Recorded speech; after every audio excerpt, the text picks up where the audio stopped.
हर इंसान के अंदर एक ज़बरदस्त पोटेंशियल छुपा होता है। हर आदमी कुछ भी बन सकता है, कुछ भी हासिल कर सकता है, लेकिन सिर्फ तब जब वो खुद के लिए क्लियर हो। प्रॉब्लम ये नहीं है कि लोग मेहनत नहीं करते। प्रॉब्लम ये है कि ज़्यादातर लोग बिना डायरेक्शन के मेहनत करते हैं। वो बहुत बिजी रहते हैं, लेकिन प्रोडक्टिव नहीं होते। दिन भर काम होता है, लेकिन रात को सोते वक्त एक अजीब सा खालीपन महसूस होता है, जैसे कुछ मिसिंग हो। जिंदगी एक सफ़र की तरह है। अगर आप किसी शहर से दूसरे शहर जाना चाहते हैं, लेकिन आपको पता ही नहीं है कि डेस्टिनेशन क्या है, तो चाहे आप जितनी भी गाड़ी चला लें, आप कहीं पहुंच नहीं पाएंगे। गोल्स वही डेस्टिनेशन होते हैं जो जिंदगी के सफ़र को डायरेक्शन देते हैं। बिना गोल्स के ज़िंदगी हवा के झोंके की तरह होती है, जो कभी इधर तो कभी उधर ले जाती है, लेकिन कहीं टिकती नहीं। राइटर अपने अनुभव और लोगों के साथ काम करते हुए ये देख चुका है कि सक्सेसफुल लोग और एवरेज लोगों के बीच सबसे बड़ा फर्क टैलेंट का नहीं होता, लक का नहीं होता, बैकग्राउंड का भी नहीं होता। सबसे बड़ा फर्क होता है क्लैरिटी का। सक्सेसफुल लोगों को पता होता है कि वो क्या चाहते हैं, उनके गोल्स लिखे हुए होते हैं, उनके दिमाग में क्लियर होते हैं, और उनका रोज़ का बिहेवियर उन्हीं गोल्स के अराउंड घूमता है। इस किताब का पर्पस आपको ये समझाना है कि गोल्स कोई हवा हवाई चीज़ नहीं होते। गोल्स कोई मोटिवेशनल पोस्टर पर लिखने वाली लाइन नहीं होते। गोल्स एक प्रैक्टिकल सिस्टम होते हैं, जिसे सीखा जा सकता है, अप्लाई किया जा सकता है और इम्प्रूव किया जा सकता है। जैसे हम स्कूल में मैथ्स, साइंस या लैंग्वेज सीखते हैं, वैसे ही गोल सेटिंग भी एक स्किल है। और जैसे हर स्किल प्रैक्टिस से बेहतर होती है, वैसे ही गोल सेटिंग भी प्रैक्टिस से पावरफुल बनती है। राइटर ये भी मानता है कि ज़्यादातर लोग अपनी ज़िंदगी खुद के नहीं, बल्कि दूसरों की एक्सपेक्टेशंस के हिसाब से जीते हैं। बचपन में पेरेंट्स बोलते हैं क्या बनना है, स्कूल बोलता है कैसे परफॉर्म करना है, सोसाइटी बोलती है सक्सेस का मतलब क्या है। धीरे धीरे आदमी अपनी आवाज़ भूल जाता है। वो ये भूल जाता है कि उसके खुद के सपने क्या थे, उसके खुद के वैल्यूज़ क्या हैं। इस किताब का एक मकसद ये भी है कि आप दोबारा अपनी आवाज़ सुनना शुरू करें। जिंदगी का कंट्रोल लेना कोई एक दिन का काम नहीं है, ये एक प्रोसेस है। पहला स्टेप होता है रिस्पॉन्सिबिलिटी लेना। राइटर कहता है कि जब तक आप अपनी जिंदगी के लिए पूरी जिम्मेदारी नहीं लेते, तब तक कोई भी बड़ा बदलाव मुमकिन नहीं है। जिम्मेदारी लेने का मतलब ये नहीं है कि आप खुद को ब्लेम करें, बल्कि ये एक्सेप्ट करें कि आज जो भी आपकी ज़िंदगी है, उसके लिए आप खुद रिस्पॉन्सिबल हैं। और जब जिम्मेदारी आपके हाथ में होती है, तब पावर भी आपके हाथ में आ जाती है। इस इंट्रोडक्शन के जरिए राइटर आपको एक नया नज़रिया देना चाहता है, एक ऐसा नज़रिया जहां आप अपनी ज़िंदगी को एक एक्सीडेंट नहीं, बल्कि एक डिज़ाइन के रूप में देखें। ज़्यादातर लोग ज़िंदगी को रिएक्शन में जीते हैं, जो होता है उसके हिसाब से रिएक्ट करते हैं। लेकिन जो लोग गोल्स के साथ जीते हैं, वो रिस्पॉन्स देते हैं, रिएक्शन नहीं। वो पहले डिसाइड करते हैं कि उन्हें क्या चाहिए, फिर अपने डिसीजंस उसी के हिसाब से लेते हैं। राइटर ये भी मानता है कि डर और डाउट इंसान के सबसे बड़े दुश्मन होते हैं। अगर फेल हो गया तो, अगर लोग क्या कहेंगे, अगर मैं काबिल नहीं हूं तो, ये सवाल हर इंसान के दिमाग में आते हैं।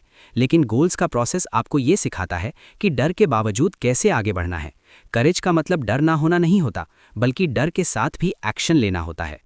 इस किताब में राइटर सिर्फ थ्योरी नहीं बताता, बल्कि ऐसे प्रिंसिपल्स बताता है जो दुनिया भर में हज़ारों लोगों ने अप्लाई किए हैं। ये प्रिंसिपल्स टाइमलेस हैं, चाहे आप स्टूडेंट हों, प्रोफेशनल हों, बिजनेस ओनर हों या कोई नया स्टार्ट करने वाले हों। गोल्स का कॉन्सेप्ट सब पर इक्वली अप्लाई होता है। गोल्स आपके करियर को ही नहीं, बल्कि आपके रिलेशनशिप्स, हेल्थ, फाइनेंसेस और पर्सनल ग्रोथ को भी इम्पैक्ट करते हैं।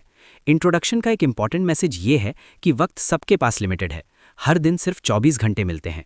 फ़र्क सिर्फ इतना होता है कि कुछ लोग इन घंटों को कॉन्शियसली यूज़ करते हैं और कुछ लोग उन्हें वेस्ट होने देते हैं। गोल्स आपको ये सिखाते हैं कि कैसे अपने वक्त को प्रायोरिटी के साथ यूज़ किया जाए, कैसे हर दिन एक छोटा सा स्टेप लिया जाए जो आपको आपके बड़े सपने के करीब ले जाए। राइटर ये भी क्लियर करता है कि गोल्स सिर्फ बड़े बड़े सपने देखना नहीं होते। गोल्स रियलिस्टिक भी होने चाहिए और मेजरेबल भी। सिर्फ ये कहना कि मुझे सक्सेसफुल बनना है एक गोल नहीं है। सक्सेस का मतलब क्या है, कब तक चाहिए, कैसे मिलेगा, जब तक ये सब क्लियर नहीं होता, तब तक गोल अधूरा होता है। इस किताब का आगे का सफ़र आपको ये क्लैरिटी देने के लिए है। एक इनविटेशन अपनी ज़िंदगी को सीरियसली लेने का, एक इनविटेशन अपने सपनों को लिखने का, उन्हें प्लान करने का और उनके लिए एक्शन लेने का। राइटर आपसे ये वादा नहीं करता कि ये रास्ता आसान होगा, लेकिन ये ज़रूर कहता है कि ये रास्ता वर्थ इट होगा। क्योंकि जब आप अपनी ज़िंदगी के एंड में पीछे मुड़कर देखेंगे, तो सबसे बड़ी सेटिस्फैक्शन ये होगी कि आपने अपनी पूरी कोशिश की, अपनी पूरी कैपेबिलिटी का यूज़ किया। इस किताब की शुरुआत यहीं से होती है, एक सिंपल से फैसले से। फैसला ये कि आप एवरेज ज़िंदगी से ज़्यादा डिज़र्व करते हैं। फैसला ये कि आप अपनी ज़िंदगी को चांस पर नहीं छोड़ेंगे। फैसला ये कि आप खुद डिसाइड करेंगे कि आप कौन हैं और आप कहाँ जाना चाहते हैं। अगर आप ये फैसला लेने के लिए तैयार हैं, तो ये किताब आपके लिए है। और अगर आप सच में बदलाव चाहते हैं, तो ये बदलाव यहीं से शुरू होता है। हर इंसान अपनी ज़िंदगी में जितना जी रहा है, उससे कहीं ज़्यादा जीने की कैपेबिलिटी रखता है। राइटर ये बात बिल्कुल सीधे शब्दों में कहता है कि ज़्यादातर लोग अपनी पूरी कैपेसिटी का यूज़ ही नहीं करते। वो अपनी ज़िंदगी को आधी स्पीड पर जीते हैं, जैसे गाड़ी के एक्सेलरेटर पर पैर रखने से डर लगता हो। इसका रीज़न ये नहीं है कि उनमें टैलेंट कम है या रिसोर्सेज नहीं है, बल्कि इसलिए क्योंकि उन्होंने कभी अपने पोटेंशियल को अनलॉक करने का डिसीजन ही नहीं लिया। पोटेंशियल एक ऐसी चीज़ है जो दिखाई नहीं देती लेकिन महसूस होती है। हर इंसान के अंदर एक आवाज़ होती है जो कहती है तू इससे ज़्यादा कर सकता है, लेकिन ज़्यादातर लोग उस आवाज़ को दबा देते हैं। सोसाइटी, परवरिश, पास्ट फेलियर्स और दूसरों की बातें धीरे धीरे एक बिलीफ सिस्टम बना देती हैं जहां आदमी खुद को लिमिटेड मान लेता है। राइटर इस चैप्टर में सबसे पहले इसी झूठी सोच को तोड़ना चाहता है। वो बताता है कि इंसान के ऊपर सबसे बड़ा बोझ उसकी सिचुएशन नहीं होती, बल्कि उसकी सोच होती है। राइटर का मानना है कि आप अपनी ज़िंदगी के बारे में जो सोचते हैं वही आप बन जाते हैं। अगर आप खुद को एवरेज मानते हैं तो आपके एक्शंस भी एवरेज होंगे। अगर आप खुद को वीक समझते हैं तो आप चैलेंजेस से बचने लगेंगे। लेकिन जब आप अपनी सेल्फ इमेज को बदलते हैं तभी आपकी ज़िंदगी बदलनी शुरू होती है। इस चैप्टर में राइटर ये समझाता है कि सेल्फ इमेज एक प्रोग्राम की तरह होती है जो बचपन से इंस्टॉल होती जाती है। अच्छी बात यह है कि जैसे प्रोग्राम इंस्टॉल होता है वैसे ही रीप्रोग्राम भी हो सकता है। राइटर ये भी एक्सप्लेन करता है कि लोग अक्सर अपने पास्ट को अपनी लिमिट बना लेते हैं। अगर कभी फेलियर मिला तो वो एक लेबल बन जाता है, मैं फेल हूँ, मैं लकी नहीं हूँ, मेरे साथ हमेशा ऐसा ही होता है। लेकिन राइटर कहता है कि पास्ट सिर्फ एक रेफरेंस पॉइंट है, डिसीजन मेकर नहीं। जो हो चुका है वो आपकी फ्यूचर कैपेसिटी को डिफाइन नहीं करता। आपका फ्यूचर सिर्फ एक चीज़ से डिफाइन होता है, आज आप क्या डिसाइड करते हैं। इस चैप्टर में एक बहुत इंपॉर्टेंट आइडिया आता है कि इंसान एसेंशियली गोल सीकिंग मशीन है। मतलब हम नेचुरली आगे बढ़ने के लिए बने हैं। जब हमारे पास कोई क्लियर गोल नहीं होता तब हम कन्फ्यूजन महसूस करते हैं, बोर्डम महसूस करते हैं, फ्रस्ट्रेशन महसूस करते हैं। लेकिन जैसे ही कोई मीनिंगफुल गोल जिंदगी में आता है, एनर्जी अपने आप जनरेट होने लगती है। राइटर कहता है कि क्लैरिटी से ज़्यादा पावरफुल कोई मोटिवेशन नहीं होती। राइटर पोटेंशियल को अनलॉक करने के प्रोसेस को एक दरवाजे के मेटाफर से समझाता है।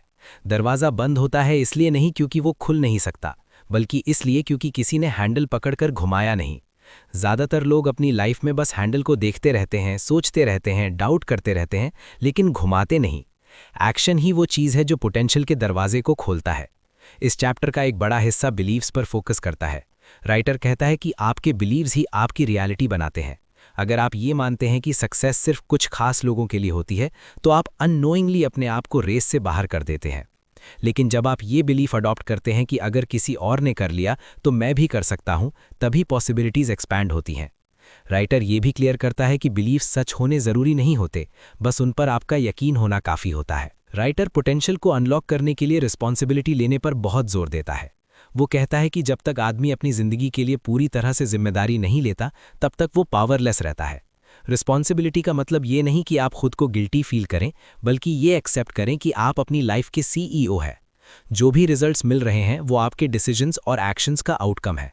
जैसे ही आप ये एक्सेप्ट कर लेते हैं वैसे ही आपके पास पावर आ जाती है सिचुएशन को बदलने की।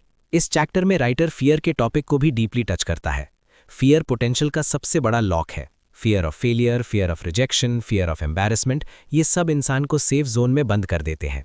राइटर ये बताता है कि फियर कोई सिग्नल नहीं है रुकने का, बल्कि एक इंडिकेशन है बढ़ने का। जिस चीज़ से आप डरते हैं वही अक्सर वो चीज़ होती है जो आपको नेक्स्ट लेवल पर लेके जा सकती है। पोटेंशियल हमेशा कंफर्ट जोन के बाहर होता है। राइटर ये भी समझाता है कि पोटेंशियल एक बार में अनलॉक नहीं होता, ये एक प्रोसेस है। हर छोटा स्टेप, हर छोटा एक्शन, हर छोटी जीत आपके कॉन्फिडेंस को बढ़ाती है, और कॉन्फिडेंस बढ़ने के साथ साथ आप अपने आप को नए कामों के लिए केपेबल महसूस करने लगते हैं। ये एक पॉजिटिव साइकिल बन जाता है। एक्शन से कॉन्फिडेंस, कॉन्फिडेंस से और बड़ा एक्शन। इस चैप्टर का टोन बहुत एम्पावरिंग है। राइटर ये नहीं कहता कि आप स्पेशल हो, बल्कि ये कहता है कि आप नॉर्मल हो, और नॉर्मल लोग ही एक्स्ट्रा ऑर्डिनरी चीज़ें करते हैं जब वो अपनी लिमिट्स को चैलेंज करते हैं। राइटर कहता है कि दुनिया में कोई भी सक्सेसफुल आदमी पैदाइशी सक्सेसफुल नहीं होता। उन्होंने भी वही डर महसूस किया होता है जो आप महसूस करते हैं। फ़र्क सिर्फ इतना होता है कि उन्होंने डर के बावजूद एक्शन लिया। राइटर ये भी हाईलाइट करता है कि एनवायरनमेंट का पोटेंशियल पर गहरा असर होता है। अगर आप हमेशा उन लोगों के बीच रहते हैं जो कंप्लेन करते हैं, जो नेगेटिव सोचते हैं, तो धीरे धीरे आपकी सोच भी वैसी हो जाती है। पोटेंशियल को अनलॉक करने के लिए ज़रूरी है कि आप कॉन्शियसली अपने थॉट्स, इनपुट्स और लोगों को चूज़ करें। आप जो पढ़ते हैं, जो सुनते हैं, जो देखते हैं, सब कुछ आपके माइंड को शेप करता है। चैप्टर के एंड की तरफ राइटर एक स्ट्रॉन्ग मैसेज देता है। आप अपनी लाइफ के साथ जो भी करना चाहते हैं उसकी शुरुआत आज हो सकती है। परफेक्ट टाइम कभी नहीं आता, परफेक्ट कंडीशंस कभी नहीं मिलती। पोटेंशियल तब अनलॉक होता है जब आप इनकम्प्लीट नॉलेज के साथ भी पहला स्टेप ले लेते हैं। राइटर कहता है कि जिंदगी उन लोगों को रिवॉर्ड करती है जो ट्राई करते हैं, ना कि उन लोगों को जो सिर्फ सोचते रहते हैं। अनलॉक योर पोटेंशियल असल में एक इन्विटेशन है अपनी खुद की लिमिटेशंस को क्वेश्चन करने का। ये चैप्टर आपको ये महसूस कराता है कि आप ज़्यादा के लायक हैं और ज़्यादा पॉसिबल है। ये आपको चैलेंज करता है कि आप अपनी पुरानी सोच को छोड़कर एक नई आइडेंटिटी अडॉप्ट करें, एक ऐसी आइडेंटिटी जहां आप खुद को क्रिएटर मानते हैं, विक्टिम नहीं। चैप्टर का असली एसेंस ये है कि पोटेंशियल कोई गिफ्ट नहीं है जो कुछ लोगों को मिलता है और कुछ को नहीं। पोटेंशियल एक चॉइस है। जैसे ही आप चूज करते हैं कि आप अपनी पूरी कैपेबिलिटी के साथ जिएंगे, वैसे ही जिंदगी धीरे धीरे उस डिसीजन के साथ अलाइन होने लगती है। राइटर यहीं से पूरी किताब की फाउंडेशन रखता है, क्योंकि जब तक आप अपने पोटेंशियल पर यकीन नहीं करते तब तक गोल सिर्फ सपने रह जाते हैं। कि ज़्यादातर लोग अपनी ज़िंदगी को चला नहीं रहे होते, बल्कि ज़िंदगी उन्हें चला रही होती है। राइटर ये बताता है कि लोग अक्सर सर्कमस्टेंसेस के हाथ में अपनी पावर दे देते हैं। कभी इकोनॉमी को दोष देते हैं, कभी बॉस को, कभी फैमिली को, कभी लक को। धीरे धीरे आदमी अपनी ही कहानी का साइड कैरेक्टर बन जाता है, जबकि असल में उसे हीरो होना चाहिए था। Take charge of your life का मतलब यही है कि आप दोबारा अपनी ज़िंदगी की कमांड अपने हाथ में लें। राइटर कहता है कि चार्ज लेने का प्रोसेस बाहर से शुरू नहीं होता, बल्कि अंदर से शुरू होता है। ये एक इंटरनल डिसीजन होता है जहां आदमी ये कह देता है, अब जो भी होगा मैं जिम्मेदार हूं। इस डिसीजन के बिना कोई भी गोल, कोई भी प्लान काम नहीं करता। जब तक आदमी खुद को विक्टिम मानता रहेगा, तब तक वो पावरलेस रहेगा। लेकिन जैसे ही वो खुद को क्रिएटर मानता है, वैसे ही उसकी सोच, उसके एक्शंस और उसके रिजल्ट्स बदलने लगते हैं। इस चैप्टर में राइटर रिस्पॉन्सिबिलिटी के कॉन्सेप्ट को बहुत गहराई से समझाता है। वो कहता है कि रिस्पॉन्सिबिलिटी का मतलब ये नहीं होता कि आप अपनी लाइफ के हर नेगेटिव इवेंट के लिए खुद को ब्लेम करें। रिस्पॉन्सिबिलिटी का मतलब होता है रिस्पॉन्स एबिलिटी, हर सिचुएशन में रिस्पॉन्स चूज करने की एबिलिटी। आपके साथ क्या होता है वो शायद आपके कंट्रोल में ना हो, लेकिन उसका जवाब कैसे देना है वो हमेशा आपके कंट्रोल में होता है, और वही जवाब आपकी ज़िंदगी की डायरेक्शन डिसाइड करता है। राइटर ये भी बताता है कि लोग अक्सर एक गलत आदत डेवलप कर लेते हैं, एक्सक्यूजेस बनाना। एक्सक्यूजेस इंसान को टेम्पररी रिलीफ देते हैं, लेकिन लॉन्ग टर्म में पोटेंशियल को मार देते हैं। जब आदमी कहता है मेरे पास टाइम नहीं है, मेरे पास रिसोर्सेज नहीं है, मेरा बैकग्राउंड वीक है, तो वो असल में अपने आप को परमिशन दे रहा होता है कि कुछ ना करे। राइटर कहता है कि सक्सेसफुल लोग एक्सक्यूजेज नहीं बनाते, वो सॉल्यूशंस ढूंढते हैं, और सॉल्यूशंस तभी मिलते हैं जब आदमी ये मानता है कि प्रॉब्लम का सॉल्यूशन उसके हाथ में ही है। इस चैप्टर का एक बहुत इंपॉर्टेंट हिस्सा अकाउंटेबिलिटी पर बेस्ड है। राइटर कहता है कि जब आप अपनी लाइफ की पूरी जिम्मेदारी ले लेते हैं, तब आपका एटीट्यूड बदलने लगता है। आप कंप्लेन कम करते हैं, ब्लेम कम करते हैं और एक्शन ज़्यादा लेते हैं। आप ये कहना बंद कर देते हैं कि कोई और कुछ करे, और ये कहना शुरू कर देते हैं कि मैं क्या कर सकता हूँ। ये शिफ्ट छोटा लगता है, लेकिन यही शिफ्ट ज़िंदगी को एवरेज से एक्स्ट्राऑर्डिनरी बना देता है। राइटर ये भी समझाता है कि ज़्यादातर लोग अपनी ज़िंदगी रिएक्शन मोड में जीते हैं। जो होता है उसके हिसाब से रिएक्ट करते हैं। अगर कुछ बुरा हो जाए तो मूड खराब, अगर कोई तारीफ करे तो खुशी। इस तरह आदमी का इमोशनल रिमोट दूसरों के हाथ में होता है। चार्ज लेने का मतलब है रिस्पॉन्स मोड में आना, मतलब पहले सोचना फिर एक्ट करना। राइटर कहता है कि इमोशनली मैच्योर लोग वही होते हैं जो अपनी फीलिंग्स के स्लेव नहीं होते, बल्कि उनके मास्टर होते हैं। इस चैप्टर में राइटर सेल्फ डिसिप्लिन को भी चार्ज लेने का एक इंपॉर्टेंट पिलर मानता है। सेल्फ डिसिप्लिन का मतलब ये नहीं कि आप खुद पर जुल्म करें, बल्कि ये कि आप अपने लॉन्ग टर्म गोल्स को शॉर्ट टर्म कंफर्ट से ज़्यादा इंपॉर्टेंस दें। जब आदमी अपनी ज़िंदगी का चार्ज लेता है, तो वो ये एक्सेप्ट करता है कि हर वक्त जो मन करे वही करना ज़रूरी नहीं है। कभी कभी जो ज़रूरी है वही करना पड़ता है, चाहे मन हो या ना हो। राइटर ये भी कहता है कि चार्ज लेने का मतलब अपने स्टैंडर्ड्स को ऊपर उठाना है। ज़्यादातर लोग लाइफ से वही एक्सपेक्ट करते हैं जो उनके स्टैंडर्ड्स अलाउ करते हैं। अगर आप अपने काम में मीडियोक्रिटी एक्सेप्ट कर लेते हैं, तो लाइफ भी आपको एवरेज ही देगी। लेकिन जब आप ये डिसाइड कर लेते हैं कि मैं इस लेवल से नीचे काम एक्सेप्ट नहीं करूंगा, तब आपका बिहेवियर ऑटोमैटिकली उस लेवल के हिसाब से अलाइन होने लगता है। स्टैंडर्ड्स हमेशा रिजल्ट से पहले आते हैं। इस चैप्टर में राइटर एक और गहरा कॉन्सेप्ट शेयर करता है कि आप अपनी लाइफ के सबसे इंपॉर्टेंट प्रोजेक्ट हैं। ज़्यादातर लोग अपने काम, अपनी कंपनी, अपनी फैमिली के लिए तो प्लानिंग करते हैं, लेकिन अपनी ज़िंदगी के लिए प्लानिंग नहीं करते। चार्ज लेने का मतलब ये भी है कि आप अपनी लाइफ को एक प्रोजेक्ट की तरह ट्रीट करें, जहां गोल्स होते हैं, डेडलाइंस होती हैं, रिव्यू होता है और इम्प्रूवमेंट होता है। जो लोग अपनी लाइफ को कैजुअली लेते हैं, उनके रिजल्ट्स भी कैजुअल ही होते हैं। राइटर ये भी क्लियर करता है कि चार्ज लेना एक बार का इवेंट नहीं है, बल्कि रोज़ का कमिटमेंट है। रोज़ सुबह आपके पास चॉइस होती है, या तो आप अपनी प्रायोरिटीज़ डिसाइड करें या दुनिया को डिसाइड करने दें। जो लोग अपनी लाइफ का चार्ज लेते हैं, वो अपना दिन प्लान करते हैं, अपनी एनर्जी मैनेज करते हैं और अपने टाइम को प्रोटेक्ट करते हैं। वो हर चीज़ के लिए अवेलेबल नहीं होते, बल्कि सिर्फ उन चीज़ों के लिए अवेलेबल होते हैं जो उनके गोल्स के साथ अलाइंड होती हैं। इस चैप्टर में राइटर फियर और कंफर्ट जोन के बीच का रिलेशन भी एक्सप्लेन करता है। जब आदमी चार्ज नहीं लेता तो वो सेफ्टी चूज करता है, लेकिन सेफ्टी का मतलब स्टैग्नेशन होता है। चार्ज लेने का मतलब है रिस्क लेना, नए डिसीजंस लेना और कभी-कभी गलत डिसीजंस भी लेना। राइटर कहता है कि गलत डिसीजन लेना भी नो डिसीजन लेने से बेहतर होता है, क्योंकि गलत डिसीजन से भी लर्निंग होती है, जबकि नो डिसीजन से सिर्फ रिग्रेट होता है। राइटर ये भी बताता है कि जब आप अपनी लाइफ का चार्ज लेते हैं तो आपका सेल्फ रिस्पेक्ट बढ़ता है। आप खुद को सीरियस लेना शुरू कर देते हैं। आप खुद की बातों को फॉलो करना शुरू कर देते हैं। जब आप अपने आप से किए हुए प्रॉमिसेस तोड़ते नहीं, तब धीरे धीरे आप अपने आप पर ट्रस्ट बिल्ड करते हैं, और सेल्फ ट्रस्ट से ज़्यादा पावरफुल कोई चीज़ नहीं होती। चैप्टर के आखिरी हिस्सों में राइटर एक स्ट्रॉन्ग इमोशनल अपील करता है। वो कहता है कि ज़िंदगी बहुत कीमती है और वक्त बहुत लिमिटेड। हर दिन जो आप वेट में निकालते हैं वो दिन कभी वापस नहीं आता। चार्ज लेना इसलिए ज़रूरी है क्योंकि कोई और आकर आपकी ज़िंदगी नहीं बदलेगा। कोई परफेक्ट मेंटोर, परफेक्ट अपॉर्चुनिटी या परफेक्ट मोमेंट नहीं आने वाला। जो कुछ भी करना है आपको ही करना है। Take charge of your life असल में एक वेकअप कॉल है। ये चैप्टर आपको झटका देता है और पूछता है, आप अपनी ज़िंदगी के ड्राइवर सीट पर हो या बैक सीट पर। राइटर ये चैप्टर यही मैसेज के साथ क्लोज करता है कि जैसे ही आप ये डिसाइड कर लेते हैं कि आप अपनी लाइफ के ओनर हैं, वैसे ही ज़िंदगी आपको टेस्ट करना बंद करती है और सपोर्ट करना शुरू कर देती है। चार्ज लेना मुश्किल ज़रूर है, लेकिन उससे ज़्यादा मुश्किल है पूरी ज़िंदगी ये सोचते रहना कि काश मैं कुछ और कर सकता था। अक्सर लोग तब समझते हैं जब काफ़ी वक्त निकल चुका होता है। फ्यूचर अपने आप नहीं बनता, फ्यूचर बनाया जाता है। राइटर ये क्लियरली बताता है कि जो लोग अपना फ्यूचर कॉन्शियसली डिज़ाइन नहीं करते, उनका फ्यूचर सर्कमस्टांसेस, लोगों और चांस के हाथ में चला जाता है। जिंदगी फिर एक फ्लो में बहने लगती है जहां आदमी सिर्फ रिएक्ट करता है, डिसाइड नहीं करता। क्रिएट योर ओन फ्यूचर का असल मतलब ये है कि आप अपनी जिंदगी को एक्सीडेंट नहीं, बल्कि एक इंटेंशनल क्रिएशन के रूप में देखें। राइटर कहता है कि फ्यूचर कोई दूर की चीज़ नहीं है जो एक दिन अचानक सामने आ जाए। फ्यूचर हर रोज़ बनता है, हर थॉट से, हर डिसीजन से, हर एक्शन से। जो आदमी आज सोचता है वही कल बन जाता है। इसलिए राइटर सबसे पहले सोच पर काम करता है। उसका मानना है कि फ्यूचर पहले दिमाग में बनता है, फिर रियलिटी में। अगर आप अपने दिमाग में ही क्लियर नहीं है कि आप क्या चाहते हैं, तो रियल लाइफ में क्लैरिटी कैसे आएगी? इस चैप्टर में राइटर इमेजिनेशन को एक पावरफुल टूल मानता है। वो कहता है कि इमेजिनेशन सिर्फ सपने देखने के लिए नहीं होती, बल्कि प्लानिंग के लिए होती है। जो लोग अपना फ्यूचर बनाते हैं, वो अपने आप को फ्यूचर में जीता हुआ देखते हैं। वो ये इमेजिन करते हैं कि उनकी ज़िंदगी कैसी होगी, वो कैसे काम कर रहे होंगे, उनके दिन कैसे शुरू होते होंगे, उनके रिलेशनशिप्स कैसे होंगे। ये इमेजिनेशन धीरे धीरे एक ब्लूप्रिंट बन जाती है, जिसके हिसाब से एक्शंस होने लगते हैं।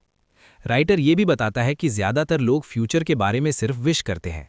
काश ऐसा हो जाए, अगर ये मिल जाए तो, एक दिन मैं भी। लेकिन विश और डिसीजन में ज़मीन आसमान का फ़र्क होता है। विश पैसिव होती है, डिसीजन एक्टिव होता है। जब आदमी डिसाइड करता है, तब वो अपने बिहेवियर को उस डिसीजन के हिसाब से चेंज करता है। राइटर कहता है कि फ्यूचर तब बनता है जब विश डिसीजन बन जाए।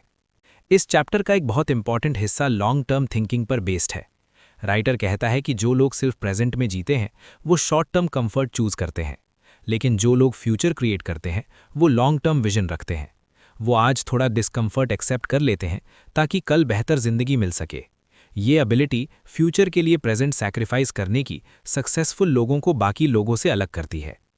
राइटर ये भी एक्सप्लेन करता है कि फ्यूचर क्रिएट करने के लिए क्लैरिटी ज़रूरी है।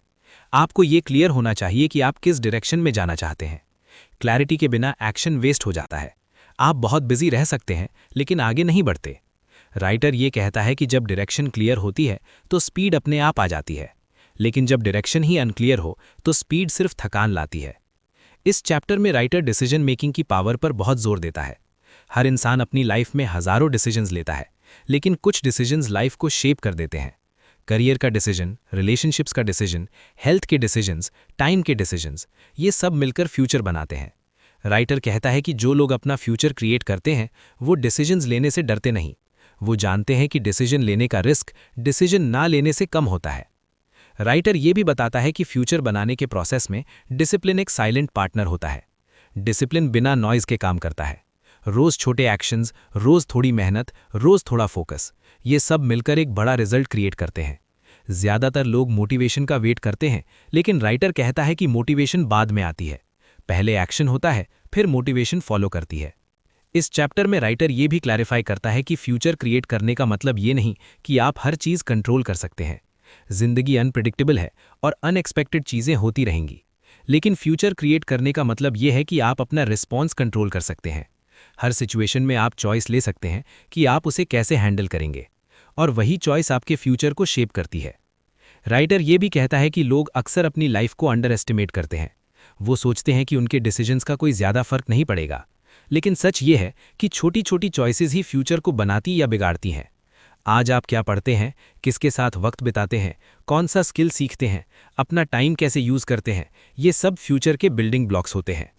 इस चैप्टर का एक इमोशनल एंगल भी है। राइटर कहता है कि फ्यूचर क्रिएट करना सिर्फ सक्सेस के लिए नहीं होता, बल्कि सेटिस्फैक्शन के लिए भी होता है। जब आदमी जानता है कि वो अपनी ज़िंदगी को कॉन्शियसली जी रहा है, तब उसे एक अलग लेवल का पीस मिलता है। चाहे रिजल्ट जो भी हो, उसे रिग्रेट नहीं होता, क्योंकि उसने अपनी तरफ से पूरी कोशिश की होती है। राइटर ये भी समझाता है कि फ्यूचर क्रिएट करते वक्त अपनी आइडेंटिटी को अपग्रेड करना पड़ता है। आप वही फ्यूचर बना सकते हैं जो आपके करंट सेल्फ से मैच करता हो। अगर आप बड़ा फ्यूचर चाहते हैं तो आपको खुद को बड़ा बनाना पड़ेगा, सोच में, स्किल्स में, हैबिट्स में।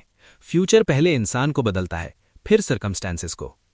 इस चैप्टर के एंड में राइटर एक स्ट्रॉन्ग रिमाइंडर देता है कि फ्यूचर का डर सबको लगता है, लेकिन जो लोग फ्यूचर के डर से भागते हैं उनका फ्यूचर उन्हें चेज करता है, और जो लोग फ्यूचर का सामना करते हैं, उसे प्लान करते हैं, उसे डिज़ाइन करते हैं, उनका फ्यूचर उनके साथ कोऑपरेट करता है। राइटर कहता है कि आज जो आप डिसाइड करते हैं वही आपका कल बन जाता है। क्रिएट योर ओन फ्यूचर असल में एक कॉल टू एक्शन है। ये चैप्टर आपको ये महसूस कराता है कि आप जिंदगी के स्पेक्टेटर नहीं हैं, बल्कि डायरेक्टर हैं। कैमरा आपके हाथ में है, स्क्रिप्ट आप लिख सकते हैं और एंडिंग भी आप डिसाइड कर सकते हैं। लेकिन ये सब तभी पॉसिबल है जब आप ये मानना छोड़ दें कि फ्यूचर किसी और के कंट्रोल में है। फ्यूचर हमेशा उनका होता है जो उसे बनाना सीख लेते हैं। आपके लिए सच में इंपॉर्टेंट क्या है? राइटर कहता है कि ज़्यादातर लोग अपनी ज़िंदगी में कन्फ्यूजन इसलिए महसूस करते हैं क्योंकि उनके गोल्स क्लियर नहीं होते, और गोल्स इसलिए क्लियर नहीं होते क्योंकि वैल्यूज़ क्लियर नहीं होती। वैल्यूज़ वो इनविजिबल फोर्स होती हैं जो हर डिसीजन के पीछे काम करती है। आदमी चाहे कॉन्शियसली जाने या ना जाने, वो हमेशा अपनी वैल्यूज़ के हिसाब से ही चॉइस लेता है। जब वैल्यूज़ अनक्लियर होती हैं, तब जिंदगी भी अनक्लियर हो जाती है। राइटर ये बताता है कि वैल्यूज़ कोई फिलॉसफी की किताब में लिखी हुई बातें नहीं होती, बल्कि वो चीज़ें होती हैं जो आप प्रैक्टिकली अपनी ज़िंदगी में फॉलो करते हैं। आप क्या टॉलरेट करते हैं, क्या एक्सेप्ट नहीं करते, कहाँ कॉम्प्रोमाइज़ कर लेते हैं और कहाँ स्टैंड लेते हैं, ये सब आपकी वैल्यूज़ को रिफ्लेक्ट करता है। प्रॉब्लम यह है कि ज़्यादातर लोग कभी बैठकर ये डिसाइड ही नहीं करते कि उनकी वैल्यूज़ क्या होनी चाहिए, इसलिए उनकी लाइफ रैंडम डिसीजंस का कलेक्शन बन जाती है। इस चैप्टर में राइटर वैल्यूज़ और प्रायोरिटीज़ के बीच का रिलेशन एक्सप्लेन करता है। वो कहता है कि वैल्यूज़ लॉन्ग टर्म होते हैं, जबकि प्रायोरिटीज़ शॉर्ट टर्म हो सकती हैं। अगर वैल्यूज़ क्लियर नहीं होती तो प्रायोरिटीज़ भी हर दिन चेंज होती रहती हैं। कभी पैसा सबसे इंपॉर्टेंट लगता है, कभी कंफर्ट, कभी अप्रूवल, कभी सिक्योरिटी। इस तरह आदमी हर तरफ थोड़ा थोड़ा भागता रहता है, लेकिन कहीं डीपली कमिट नहीं कर पाता। राइटर ये भी समझाता है कि वैल्यूज़ क्लैरिटी ज़िंदगी में एक इनर कंपस की तरह काम करती है। जब आप किसी डिसीजन के सामने खड़े होते हैं और कंफ्यूज होते हैं, तब वैल्यूज़ आपको डायरेक्शन देती हैं। अगर आपकी कोर वैल्यू ऑनेस्टी है, तो आप चाहे कितना भी प्रेशर हो, झूठ बोलने से बचने की कोशिश करेंगे। अगर ग्रोथ आपकी वैल्यू है, तो आप कंफर्ट जोन में रहकर खुश नहीं रहेंगे। वैल्यूज़ आपके लिए राइट और रॉन्ग डिफाइन करती हैं। इस चैप्टर का एक इंपॉर्टेंट हिस्सा इनर कॉन्फ्लिक्ट पर फोकस करता है। राइटर कहता है कि स्ट्रेस और फ्रस्ट्रेशन का सबसे बड़ा रीजन एक्सटर्नल प्रॉब्लम्स नहीं होती, बल्कि इंटरनल कॉन्फ्लिक्ट होता है। जब आप अपनी वैल्यूज़ के खिलाफ जीते हैं, तब चाहे आप सक्सेसफुल दिख रहे हों, अंदर से खाली महसूस होता है। जैसे कोई ऐसा काम करना जो पैसा तो दे रहा हो, लेकिन आपकी इंटेग्रिटी के खिलाफ हो, या ऐसी रिलेशनशिप में रहना जो सोसाइटी को तो सही लगती हो, लेकिन आपके लिए नहीं। ये इनर कॉन्फ्लिक्ट धीरे धीरे एनर्जी को ड्रेन कर देता है। राइटर ये भी बताता है कि वैल्यूज़ टाइम के साथ इवॉल्व हो सकती हैं। जो चीज़ें आपके लिए 20 साल की उम्र में इंपॉर्टेंट थी, वो ज़रूरी नहीं कि 40 साल में भी वही हों। इसलिए वैल्यूज़ को क्लैरिफाई करना एक वन टाइम एक्सरसाइज नहीं है, बल्कि एक पीरियोडिक प्रोसेस है। जिंदगी के हर फेज में आपको खुद से पूछना चाहिए कि अब मेरे लिए क्या सबसे ज़्यादा इंपॉर्टेंट है। इस चैप्टर में राइटर एक और गहरा कॉन्सेप्ट इंट्रोड्यूस करता है कि वैल्यूज़ ही गोल्स को मीनिंग देती हैं। अगर गोल वैल्यूज़ से अलाइन नहीं होता, तो उसे अचीव करने के बाद भी सेटिस्फैक्शन नहीं मिलती। बहुत लोग पैसा कमा लेते हैं, पोजीशन हासिल कर लेते हैं, लेकिन फिर भी खुश नहीं होते, क्योंकि उन्होंने जो चेस किया वो उनकी असली वैल्यूज से मैच नहीं करता था। राइटर कहता है कि सही गोल्स वही होते हैं जो आपकी वैल्यूज को एक्सप्रेस करते हैं। राइटर ये भी एक्सप्लेन करता है कि वैल्यूज क्लैरिटी आपके टाइम और एनर्जी मैनेजमेंट को ऑटोमेटिकली इंप्रूव कर देती है। जब आप जानते हैं कि आपके लिए क्या इंपॉर्टेंट है तो आप नॉन एसेंशियल चीज़ों को नो कहना सीख जाते हैं। आप हर रिक्वेस्ट को प्लीज करने की कोशिश नहीं करते, आप अपनी बाउंड्रीज डिफाइन करते हैं, और बाउंड्रीज के बिना बैलेंस लाइफ पॉसिबल ही नहीं है। इस चैप्टर का एक स्ट्रॉन्ग मैसेज ये है कि वैल्यूज आपकी सेल्फ रिस्पेक्ट का फाउंडेशन होती है। जब आप अपनी वैल्यूज के साथ कंसिस्टेंट रहते हैं तब आप खुद को रिस्पेक्ट करते हैं, और जब आप खुद का रिस्पेक्ट करते हैं तब दुनिया भी आपको रिस्पेक्ट करना शुरू करती है। राइटर कहता है कि सेल्फ कॉन्फिडेंस बाहर से नहीं आता, वो अंदर से आता है, और उसका सोर्स वैल्यूज अलाइनमेंट होता है। राइटर ये भी समझाता है कि वैल्यूज सिर्फ पर्सनल लाइफ तक लिमिटेड नहीं होती, बल्कि प्रोफेशनल लाइफ में भी उतनी ही इंपॉर्टेंट होती हैं। आप कैसे काम करते हैं, कैसे लोगों के साथ डील करते हैं, कैसे प्रेशर हैंडल करते हैं, ये सब आपकी प्रोफेशनल वैल्यूज को दिखाता है। जब पर्सनल और प्रोफेशनल वैल्यूज अलाइन होती हैं तब जिंदगी सिंपल और पावरफुल बन जाती है। इस चैप्टर में राइटर ये भी कहता है कि वैल्यूज क्लैरिटी आपके टाइम और एनर्जी मैनेजमेंट को ऑटोमेटिकली इंप्रूव कर देती है। जब आप जानते हैं कि आपके लिए क्या इंपॉर्टेंट है तो आप नॉन एसेंशियल चीज़ों को नो कहना सीख जाते हैं। आप हर रिक्वेस्ट को प्लीज करने की कोशिश नहीं करते, आप अपनी बाउंड्रीज डिफाइन करते हैं, और बाउंड्रीज के बिना बैलेंस लाइफ पॉसिबल ही नहीं है। चैप्टर के एंड की तरफ राइटर एक इमोशनल और ऑनेस्ट रिमाइंडर देता है, जिंदगी सिर्फ अचीव करने का नाम नहीं है, जिंदगी सही तरीके से जीने का नाम है। अगर आप गलत चीज़ों के पीछे सही तरीके से भाग रहे हैं तो भी आप गलत जगह ही पहुंचेंगे। इसलिए सबसे पहले ये डिसाइड करना ज़रूरी है कि आप किस टाइप के इंसान बनना चाहते हैं। वैल्यूज़ इसी सवाल का जवाब होती हैं। क्लैरिफाई योर वैल्यूज़ असल में एक इनर जर्नी है। ये चैप्टर आपको बाहर की दुनिया से ज़्यादा अंदर की दुनिया पर फोकस करने के लिए कहता है। जब आप अपनी वैल्यूज़ को क्लियर कर लेते हैं तब आपको किसी और से डायरेक्शन लेने की ज़रूरत नहीं पड़ती। आपका हर डिसीजन, हर गोल, हर एक्शन नेचुरली एक लाइन में आ जाता है। राइटर यही फाउंडेशन रखता है एक ऐसी जिंदगी की जो सिर्फ सक्सेसफुल नहीं बल्कि मीनिंगफुल भी हो। एक बहुत ही बेसिक लेकिन जिंदगी बदलने वाले सवाल से होती है, आखिर आप चाहते क्या हो?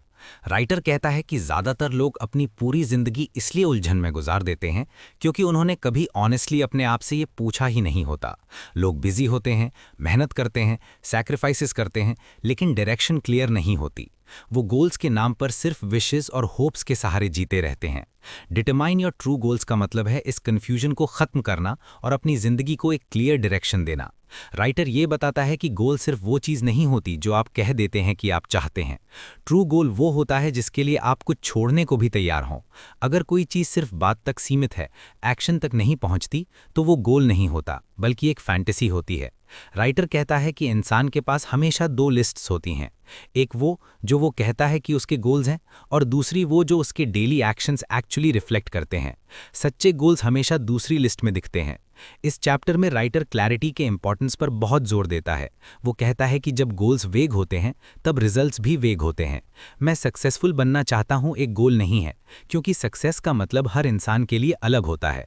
जब तक आप डिफाइन नहीं करते कि सक्सेस आपके लिए क्या है, तब तक आप उसके लिए काम कैसे करेंगे?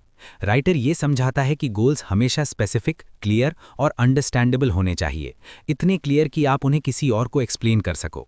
राइटर ये भी बताता है कि ट्रू गोल्स वही होते हैं जो आपकी वैल्यूज से अलाइंड होते हैं। अगर आपका गोल आपकी वैल्यूज के खिलाफ है तो या तो आप उस गोल को अचीव नहीं कर पाएंगे या फिर अचीव करके भी खुश नहीं होंगे। इसलिए पहले वैल्यूज क्लैरिफाई करना ज़रूरी था ताकि अब जो गोल्स डिसाइड हो रहे हैं वो मीनिंगफुल हों। राइटर कहता है कि जब गोल और वैल्यू एक लाइन में होते हैं तब एनर्जी नेचुरली फ्लो करती है। इस चैप्टर में एक और गहरा आइडिया आता है कि लोग अक्सर बोरोड गोल्स के पीछे भाग रहे होते हैं, मतलब वो गोल्स जो पेरेंट्स ने सजेस्ट किए, सोसाइटी ने डिफाइन किए या सोशल मीडिया ने ग्लैमरस बना दिए। राइटर कहता है कि बोरोड गोल्स सबसे ज़्यादा डेंजरस होते हैं क्योंकि वो आपको ऐसी ज़िंदगी की तरफ ले जाते हैं जो शायद दिखती अच्छी हो लेकिन फील सही नहीं होती। ट्रू गोल्स हमेशा अंदर से आते हैं, बाहर से इम्पोज नहीं होते। राइटर ये भी समझाता है कि ट्रू गोल्स डिस्कवर करने के लिए ऑनेस्टी चाहिए। आपको अपने आप से सच बोलना पड़ता है। आपको ये एक्सेप्ट करना पड़ता है कि शायद आप कुछ चीज़ें सिर्फ इसलिए चाहते हैं क्योंकि दूसरे लोग चाहते हैं। जब तक आप ये ऑनेस्टी नहीं लाते तब तक गोल्स का प्रोसेस सुपरफिशियल रहेगा। राइटर कहता है कि क्लैरिटी पेन के बिना नहीं आती, कभी कभी सच थोड़ा अनकंफर्टेबल होता है। इस चैप्टर में राइटर इमेजिनेशन और विजुअलाइजेशन का यूज़ करके गोल्स को आइडेंटिफाई करने की बात करता है। वो कहता है कि अगर कोई लिमिटेशन नहीं होती, ना पैसा, ना टाइम, ना डर, तो आप अपनी ज़िंदगी में क्या करना चाहते? ये सवाल इंसान को उसके असली डिज़ायर्स के करीब ले जाता है। ट्रू गोल्स वही होते हैं जो आप तब भी चूज़ करते जब कोई आपको जज ना कर रहा हो। राइटर ये भी बताता है कि ट्रू गोल्स हमेशा बैलेंस्ड होते हैं। जिंदगी सिर्फ एक एरिया का नाम नहीं होती। अगर आप सिर्फ करियर गोल्स पर फोकस करते हैं और हेल्थ, रिलेशनशिप्स, पर्सनल ग्रोथ को इग्नोर कर देते हैं तो आखिर में इम्बैलेंस ही मिलेगा। राइटर कहता है कि ट्रू गोल्स आपकी पूरी लाइफ को रिप्रेजेंट करते हैं, सिर्फ एक हिस्सा नहीं। बैलेंस का मतलब इक्वल टाइम नहीं, बल्कि कॉन्शियस चॉइस होता है। इस चैप्टर में राइटर टाइम होराइजन के कॉन्सेप्ट पर भी बात करता है। कुछ गोल्स शॉर्ट टर्म होते हैं, कुछ मीडियम टर्म और कुछ लॉन्ग टर्म। प्रॉब्लम तब होती है जब आदमी लॉन्ग टर्म गोल्स के बिना सिर्फ शॉर्ट टर्म के पीछे भागता रहता है। राइटर कहता है कि लॉन्ग टर्म गोल्स ही लाइफ को स्ट्रक्चर देते हैं। वो एक फ्रेम बना देते हैं जिसमें शॉर्ट टर्म डिसीजंस फिट होते हैं। जब लॉन्ग टर्म क्लियर होता है तब छोटी चॉइसेस भी मीनिंगफुल हो जाती हैं। राइटर ये भी समझाता है कि गोल्स को लिखने का प्रोसेस कितना पावरफुल होता है। जो गोल सिर्फ दिमाग में होता है वो हेजी होता है, लेकिन जैसे ही आप उसे लिख देते हैं वो रियल हो जाता है। राइटर कहता है कि लिखना एक कमिटमेंट होता है, खुद के साथ किया हुआ। जब आप अपने ट्रू गोल्स लिखते हैं तब आप अपने सबकॉन्शियस को सिग्नल देते हैं कि ये चीज़ इंपॉर्टेंट है। इस चैप्टर का एक इंपॉर्टेंट इमोशनल एस्पेक्ट ये है कि ट्रू गोल्स होप पैदा करते हैं। जब आदमी जानता है कि वो किस डायरेक्शन में जा रहा है तब मुश्किल वक्त में भी उसे रीज़न मिल जाता है कंटिन्यू करने का। राइटर कहता है कि गोल्स सिर्फ डेस्टिनेशन नहीं होते, वो फ्यूल होते हैं। वो एनर्जी देते हैं, फोकस देते हैं और मीनिंग देते हैं। चैप्टर के एंड में राइटर एक ऑनेस्ट रिमाइंडर देता है, ट्रू गोल्स कंफर्टेबल नहीं होते। अगर आपका गोल आपको चैलेंज नहीं कर रहा तो शायद वो आपके ट्रू पोटेंशियल को टच ही नहीं कर रहा। ट्रू गोल्स थोड़ा डर लाते हैं, थोड़ा एक्साइटमेंट लाते हैं और बहुत सारी ग्रोथ लाते हैं। राइटर कहता है कि अगर आप अपने गोल्स को देखकर थोड़ा नर्वस फील नहीं करते तो शायद आप स्मॉल खेल रहे हैं। डिटरमाइन योर ट्रू गोल्स असल में एक टर्निंग पॉइंट है। ये चैप्टर आपको सरफेस से नीचे ले जाता है जहां आप अपनी असली डिज़ायर्स को फेस करते हैं। ये आपको ये समझाता है कि जब आप अपने ट्रू गोल्स डिसाइड कर लेते हैं तब जिंदगी सिंपल हो जाती है। ईजी नहीं लेकिन क्लियर, और क्लैरिटी ही वो चीज़ है जो सपनों को रियलिटी में बदलती है। जिंदगी में हर चीज़ इक्वली इंपॉर्टेंट नहीं होती। राइटर कहता है कि ज़्यादातर लोग इसलिए कंफ्यूज रहते हैं क्योंकि उनके पास बहुत सारे गोल्स होते हैं लेकिन कोई एक सेंट्रल डायरेक्शन नहीं होती। वो हर चीज़ थोड़ी थोड़ी चाहते हैं, इसलिए किसी भी चीज़ में पूरी तरह आगे नहीं बढ़ पाते। Decide upon your major definite purpose का मतलब है अपनी ज़िंदगी के लिए एक ऐसा कोर पर्पस चूज़ करना जिसके अराउंड बाकी सब चीज़ें अलाइन हो जाएं। राइटर ये समझाता है कि मेजर डेफिनेट पर्पस कोई एब्स्ट्रैक्ट फिलॉसफी नहीं होती, बल्कि एक क्लियर और स्पेसिफिक स्टेटमेंट होती है जो बताती है कि आप अपनी ज़िंदगी के साथ क्या करना चाहते हैं। ये पर्पस आपके गोल्स का सेंटर होता है, जैसे व्हील का हब। अगर हब स्ट्रॉन्ग और क्लियर हो तो व्हील स्मूथली घूमता है, लेकिन अगर हब वीक हो तो पूरी लाइफ वॉबल करती रहती है। ज़्यादातर लोग इसी वॉबल में अपनी ज़िंदगी गुजार देते हैं। इस चैप्टर में राइटर क्लैरिटी और फोकस के बीच का रिश्ता एक्सप्लेन करता है। वो कहता है कि एनर्जी लिमिटेड होती है। जब आप अपनी एनर्जी को बहुत सारी डायरेक्शंस में बांट देते हैं तो कहीं भी डेप्थ नहीं आती, लेकिन जब आप एक मेजर पर्पस डिसाइड कर लेते हैं तब आपकी एनर्जी ऑटोमेटिकली उस डायरेक्शन में फ्लो करने लगती है। आपके डिसीजंस ईजी हो जाते हैं क्योंकि हर चीज़ को आप एक सिंपल क्वेश्चन से मेजर कर सकते हैं, क्या ये मेरे मेजर पर्पस के करीब ले जाता है या दूर। राइटर ये भी बताता है कि मेजर डेफिनेट पर्पस का मतलब ये नहीं होता कि आप बाकी सब चीज़ें छोड़ दें। बैलेंसिंग का मतलब ये नहीं होता कि हर चीज़ को इक्वल इंपॉर्टेंस दी जाए, बल्कि ये होता है कि हर चीज़ अपनी जगह पर हो। जब मेजर पर्पस क्लियर होता है तब बाकी गोल्स सपोर्टिव रोल में आ जाते हैं। आपकी हेल्थ, रिलेशनशिप्स, स्किल्स सब उस पर्पस को सपोर्ट करने लगते हैं। इस चैप्टर का एक इंपॉर्टेंट हिस्सा आइडेंटिटी पर फोकस करता है। राइटर कहता है कि मेजर पर्पस सिर्फ आप क्या करना चाहते हैं ये डिफाइन नहीं करता, बल्कि ये भी डिफाइन करता है कि आप कौन बनना चाहते हैं। जब आदमी अपना पर्पस चूज करता है तब वो एक नई आइडेंटिटी चूज करता है, फिर उसके एक्शंस उस आइडेंटिटी के हिसाब से होने लगते हैं। जैसे ही आइडेंटिटी चेंज होती है, बिहेवियर अपने आप चेंज होने लगता है। राइटर ये भी एक्सप्लेन करता है कि मेजर पर्पस डिसाइड करना एक मोमेंट्री एक्साइटमेंट नहीं होता, बल्कि एक सीरियस कमिटमेंट होता है। इस प्रोसेस में ऑनेस्टी बहुत ज़रूरी होती है। आपको अपने आप से ये पूछना पड़ता है कि अगर आप सिर्फ एक चीज़ पर पूरी ज़िंदगी फोकस कर सकते तो वो क्या होती। ये सवाल अनकंफर्टेबल हो सकता है क्योंकि इसके जवाब के साथ कई दूसरी पॉसिबिलिटीज़ छोड़नी पड़ती हैं, लेकिन राइटर कहता है कि क्लैरिटी सैक्रिफाइस के बिना नहीं आती। इस चैप्टर में राइटर फियर और डाउट को भी एड्रेस करता है। बहुत लोग इसलिए अपना मेजर पर्पस डिसाइड नहीं करते क्योंकि उन्हें डर होता है कि अगर गलत चूज़ कर लिया तो। राइटर कहता है कि ना चूज़ करना सबसे बड़ा गलत चॉइस होता है। पर्पस कोई प्रिजन नहीं होता, ये एक डायरेक्शन होती है। जिंदगी के साथ साथ पर्पस इवॉल्व हो सकता है, लेकिन बिना किसी पर्पस के जीना कंपस के बिना सफ़र करने जैसा है। राइटर ये भी बताता है कि मेजर डेफिनेट पर्पस का असर आपके कॉन्फिडेंस पर डायरेक्टली पड़ता है। जब आप जानते हैं कि आप क्या चाहते हैं, तब दुनिया की ओपिनियंस आपको ईजिली डिस्ट्रैक्ट नहीं कर पाती। लोग क्या कहेंगे ये मैटर कम करने लगता है। आप अपनी रेस दौड़ने लगते हैं, दूसरों की नहीं। पर्पस आपको इनर स्टेबिलिटी देता है, जो बाहर के केओस के बावजूद आपको ग्राउंडेड रखता है। इस चैप्टर का एक और गहरा आइडिया ये है कि पर्पस पेन को भी मीनिंगफुल बना देता है। जब आपके पास कोई बड़ा रीजन होता है, तब स्ट्रगल्स सिर्फ प्रॉब्लम्स नहीं लगती, बल्कि प्रोसेस का हिस्सा लगती हैं। राइटर कहता है कि हर बड़ा अचीवमेंट स्ट्रगल के साथ आता है, लेकिन जब स्ट्रगल का रीजन क्लियर होता है, तब आदमी इजीली गिव अप नहीं करता। पर्पस ही वही चीज है जो मुश्किल वक्त में आदमी को आगे बढ़ने पर मजबूर करती है। राइटर ये भी समझाता है कि मेजर पर्पस सिर्फ करियर से रिलेटेड नहीं होता। कुछ लोगों के लिए पर्पस क्रिएट करना होता है, कुछ के लिए लीड करना, कुछ के लिए सर्व करना और कुछ के लिए इंस्पायर करना। फॉर्म अलग हो सकता है, लेकिन एसेंस वही होता है, एक ऐसी डायरेक्शन जो आपको सुबह उठने का रीजन दे। राइटर कहता है कि जब आप अपना पर्पस जीते हैं, तब काम सिर्फ काम नहीं रहता, वो एक्सप्रेशन बन जाता है। इस चैप्टर के एंड की तरफ राइटर एक पावरफुल रिमाइंडर देता है, जिंदगी लिमिटेड है, लेकिन पोटेंशियल अनलिमिटेड। अगर आप अपनी पूरी एनर्जी को एक क्लियर डायरेक्शन में लगा देते हैं, तो एवरेज आदमी भी एक्स्ट्रा ऑर्डिनरी रिजल्ट्स क्रिएट कर सकता है। मेजर डेफिनेट पर्पस वही डायरेक्शन है जो पोटेंशियल को रियलिटी में कन्वर्ट करता है। चैप्टर का एसेंस ये है कि आप हर चीज़ एक साथ नहीं पा सकते, लेकिन आप सबसे इंपॉर्टेंट चीज़ चूज कर सकते हैं। और जब आप वो चॉइस कर लेते हैं, तब जिंदगी ग्रेजुअली उस चॉइस के साथ अलाइन होने लगती है। Decide upon your major definite purpose असल में एक टर्निंग पॉइंट है, जहां जिंदगी स्कैटर्ड से फोकस्ड हो जाती है, और फोकस्ड जिंदगी ही पावरफुल जिंदगी होती है। इस चैप्टर की शुरुआत एक ऐसी बात से होती है जो ज्यादातर लोग कभी कॉन्शियसली नहीं सोचते, कि हम जो भी करते हैं, जो भी चूज करते हैं, उसके पीछे कोई ना कोई बिलीफ होता है। राइटर कहता है कि बिलीफ्स दिखते नहीं हैं, लेकिन जिंदगी को क्वाइटली कंट्रोल करते हैं।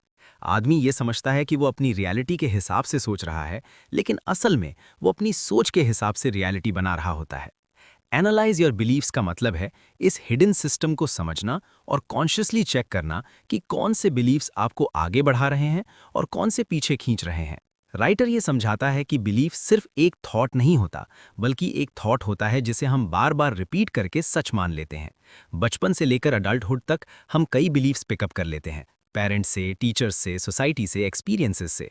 कुछ बिलीव्स एम्पावरिंग होते हैं, जैसे मेहनत का फल मिलता है या सीखने से आदमी स्ट्रांग बनता है, लेकिन कुछ बिलीव्स लिमिटिंग होते हैं, जैसे मैं इसके लायक नहीं हूं या मेरे जैसे लोग ये नहीं कर सकते। प्रॉब्लम यह है कि ज्यादातर लोग इन बिलीव्स को कभी क्वेश्चन ही नहीं करते। इस चैप्टर में राइटर सेल्फ इमेज के रोल पर बहुत जोर देता है। वो कहता है कि आप अपने बारे में जो बिलीव करते हैं, वही आपकी बाउंड्रीज बन जाती हैं। अगर आप बिलीव करते हैं कि आप कॉन्फिडेंट नहीं हो, तो आप वही सिचुएशंस अवॉइड करेंगे जहां कॉन्फिडेंस चाहिए।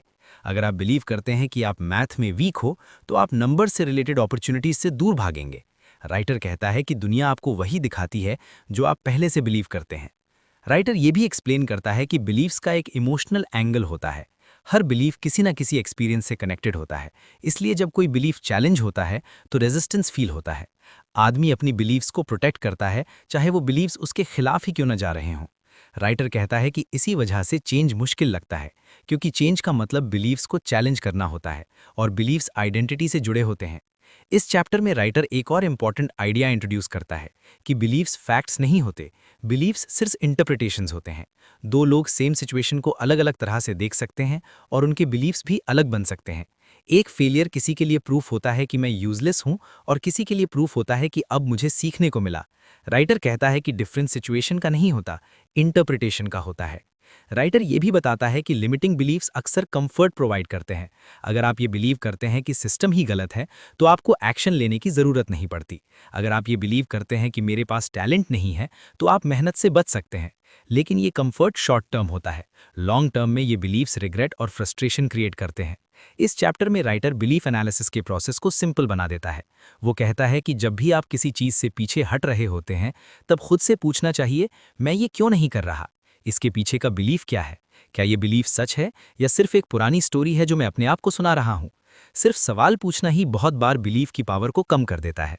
राइटर ये भी समझाता है कि एम्पावरिंग बिलीफ्स कॉन्शियसली चूज किए जा सकते हैं।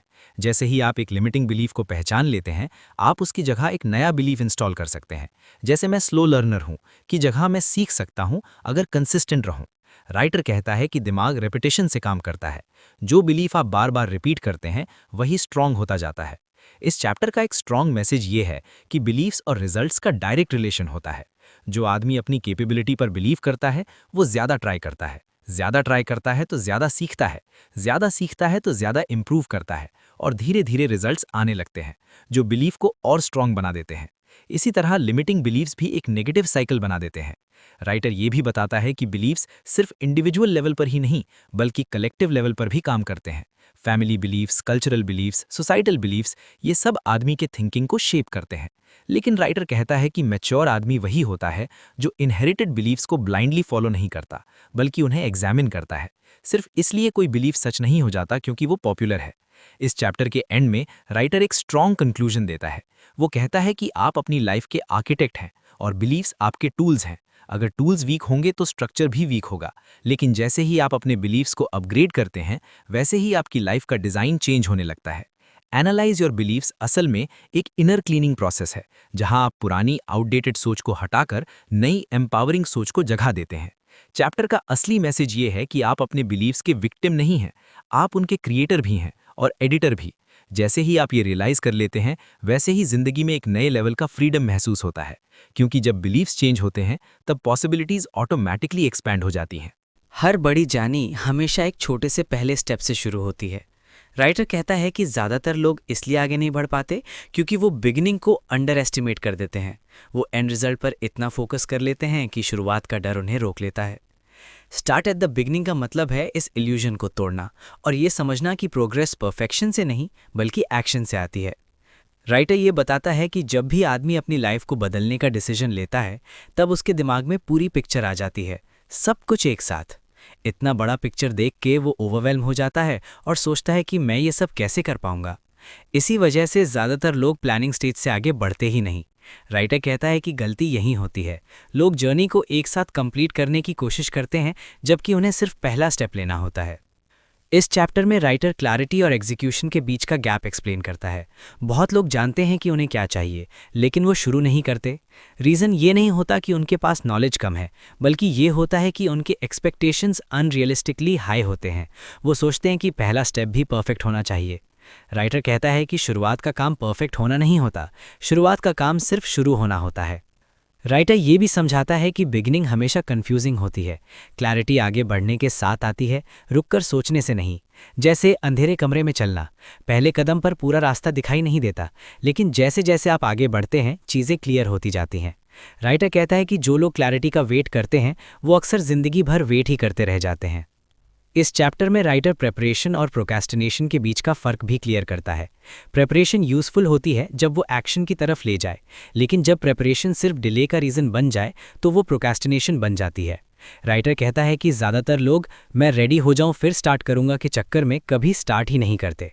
सच ये है कि रेडीनेस एक्शन के बाद आती है, पहले नहीं। राइटर ये भी हाईलाइट करता है कि बिगिनिंग में सेल्फ डाउट नेचुरल होता है।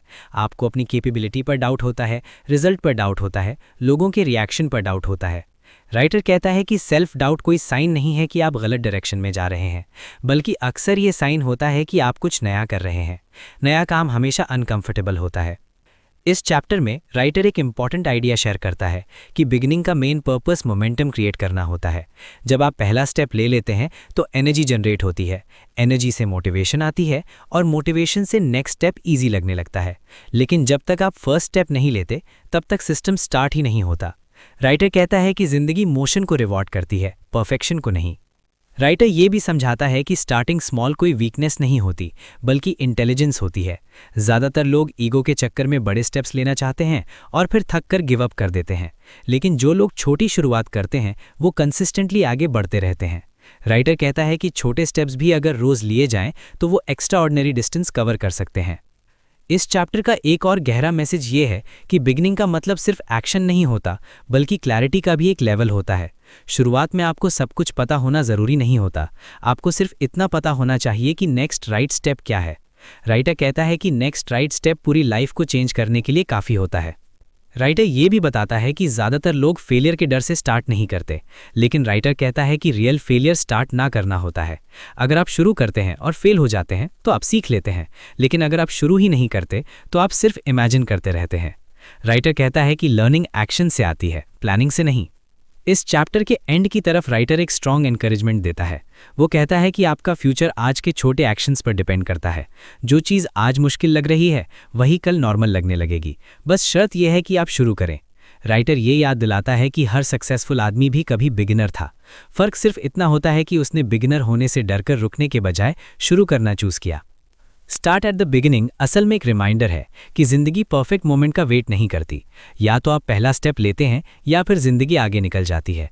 शुरुआत छोटी हो सकती है लेकिन उसकी डायरेक्शन सही होनी चाहिए, और जैसे ही आप सही डायरेक्शन में पहला कदम रख देते हैं बाकी रास्ता धीरे धीरे खुद बनता चला जाता है। जो चीज़ मेजर होती है वही इम्प्रूव होती है। राइटर कहता है कि ज़्यादातर लोग सपने तो बड़े देख लेते हैं लेकिन उन सपनों की प्रोग्रेस को कभी चेक नहीं करते। वो बस मेहनत करते रहते हैं और उम्मीद करते हैं कि एक दिन रिजल्ट आ जाएगा, लेकिन बिना मेजरमेंट के एफर्ट अंधेरे में तीर चलाने जैसा होता है। मेजर योर प्रोग्रेस का मतलब है अपनी जर्नी को विजिबल बनाना, ताकि आपको पता हो कि आप सच में आगे बढ़ रहे हैं या सिर्फ बिजी हो। राइटर ये समझाता है कि जब आदमी प्रोग्रेस मेजर नहीं करता तब वो ईजिली डीमोटिवेट हो जाता है, क्योंकि उसे लगता है कि कुछ हो ही नहीं रहा। असल में हो ये रहा होता है कि प्रोग्रेस स्लो होती है लेकिन इनविजिबल होती है। मेजरमेंट प्रोग्रेस को विजिबल बना देता है। जैसे जब आप रोज अपना वेट चेक करते हैं तब छोटी सी चेंज भी नोटिस हो जाती है। राइटर कहता है कि यही प्रिंसिपल लाइफ के हर एरिया में अप्लाई होता है। इस चैप्टर में राइटर क्लैरिटी और मेजरमेंट के बीच का कनेक्शन एक्सप्लेन करता है। जब गोल्स क्लियर होते हैं तब उन्हें मेजर करना पॉसिबल होता है, लेकिन जब गोल्स वेग होते हैं तब मेजरमेंट इम्पॉसिबल हो जाता है। अगर आपका गोल है मैं बेहतर बनना चाहता हूं, तो आप कैसे मेजर करेंगे? बेहतर किस सेंस में? राइटर कहता है कि गोल्स को मेजरेबल बनाना उन्हें रियल बना देता है। राइटर ये भी बताता है कि मेजरमेंट का पर्पस सिर्फ चेकिंग नहीं होता बल्कि करेक्शन होता है। जब आप रेगुलरली अपनी प्रोग्रेस देखते हैं तब आप तुरंत समझ जाते हैं कि क्या काम कर रहा है और क्या नहीं। फिर आप छोटी छोटी एडजस्टमेंट्स कर सकते हैं। राइटर कहता है कि सक्सेसफुल लोग परफेक्ट प्लान्स नहीं बनाते, वो फ्लेक्सिबल प्लान्स बनाते हैं जो फीडबैक के साथ इवॉल्व होते रहते हैं। इस चैप्टर में राइटर एक और गहरा पॉइंट शेयर करता है कि मेजरमेंट अकाउंटेबिलिटी क्रिएट करता है। जब आप अपनी प्रोग्रेस को लिखते हैं, ट्रैक करते हैं या किसी के साथ शेयर करते हैं तब आप अपने आप को लाइटली नहीं लेते। आप एक्सक्यूजेस बनाना कम कर देते हैं, क्योंकि नंबर्स और फैक्ट्स आपको मिरर दिखा देते हैं। राइटर कहता है कि मेजरमेंट ईगो को कम करता है और रियलिटी को सामने लाता है। राइटर ये भी एक्सप्लेन करता है कि प्रोग्रेस सिर्फ रिजल्ट से नहीं मेजर होती बल्कि एफर्ट से भी मेजर होती है। कभी कभी रिजल्ट टाइम लेता है लेकिन एफर्ट तुरंत मेजर हो सकता है। आज आपने कितना काम किया, आज आपने कितना सीखा, आज आपने अपने गोल के लिए क्या सैक्रिफाइस किया। राइटर कहता है कि जब आप एफर्ट को मेजर करते हैं तब रिजल्ट अपने आप फॉलो करता है। इस चैप्टर में राइटर डेली रिव्यू और वीकली रिव्यू के कॉन्सेप्ट पर भी बात करता है। वो कहता है कि रोज थोड़ा से टाइम निकालकर ये देखना कि आज क्या हुआ बहुत पावरफुल हैबिट होती है। इससे आप अपने दिन को कॉन्शियसली जीने लगते हैं। आप ये समझने लगते हैं कि आपका टाइम कहाँ जा रहा है। राइटर कहता है कि जो लोग अपना टाइम मेजर नहीं करते वो अक्सर अपना फ्यूचर भी लूज कर देते हैं। राइटर ये भी बताता है कि मेजरमेंट मोटिवेशन को भी इंक्रीज करता है। जब आप देखते हैं कि आप पिछले महीने से थोड़ा बेहतर हो गए हैं तब आपको खुद पर भरोसा होता है। प्रोग्रेस चाहे छोटी हो लेकिन जब वो दिखती है तब एनर्जी बढ़ती है। राइटर कहता है कि सक्सेस का सबसे बड़ा फ्यूल प्रोग्रेस का एहसास होता है। इस चैप्टर का एक इम्पॉर्टेंट लेसन ये है कि मेजरमेंट को पनिशमेंट की तरह नहीं, गाइडेंस की तरह देखना चाहिए। अगर नंबर्स आपके एक्सपेक्टेशन के हिसाब से नहीं है तो इसका मतलब ये नहीं कि आप फेल हो गए, इसका मतलब सिर्फ ये है कि आपको अप्रोच चेंज करनी है। राइटर कहता है कि जो लोग मेजरमेंट से डरते हैं वो असल में ट्रूथ से डरते हैं, लेकिन ट्रूथ ही इंप्रूवमेंट का पहला स्टेप होता है। राइटर ये भी एक्सप्लेन करता है कि मेजरमेंट कंसिस्टेंसी को सपोर्ट करता है। जब आप जानते हैं कि आज आपको अपनी प्रोग्रेस नोट करनी है तब आप लेजी फील करने के बावजूद भी काम कर लेते हैं। मेजरमेंट एक साइलेंट प्रेशर क्रिएट करता है जो आपको ट्रैक पर रखता है। राइटर कहता है कि डिसिप्लिन को सस्टेन करने के लिए मेजरमेंट एक पावरफुल टूल है। इस चैप्टर के एंड की तरफ राइटर एक स्ट्रॉन्ग रिमाइंडर देता है, जिंदगी में जो आप मेजर नहीं करते वो धीरे धीरे कंट्रोल से बाहर चला जाता है। हेल्थ हो, पैसा हो, टाइम हो या गोल्स हो, सब चीज़ें अटेंशन मांगती हैं। मेजरमेंट अटेंशन का प्रैक्टिकल फॉर्म है। राइटर कहता है कि जब आप अपनी प्रोग्रेस को रेगुलरली मेजर करना शुरू कर देते हैं तब आप अपनी ज़िंदगी के ड्राइवर सीट पर वापस आ जाते हैं। मेजर योर प्रोग्रेस असल में एक डिसिप्लिन बिल्डिंग चैप्टर है। यह आपको ये सिखाता है कि कैसे अपने एफर्ट्स को डायरेक्शन दी जाए और अपने सपनों को ट्रैक किया जाए। जब आप देख पाते हैं कि आप कहाँ से आए हो और कहाँ जा रहे हो तब जर्नी मीनिंगफुल हो जाती है, और जब जर्नी मीनिंगफुल होती है तब सक्सेस सिर्फ डेस्टिनेशन नहीं रहती बल्कि रोज़ का एक्सपीरियंस बन जाती है। हर इंसान अपनी जिंदगी में महसूस करता है रास्ता कभी सीधा नहीं होता।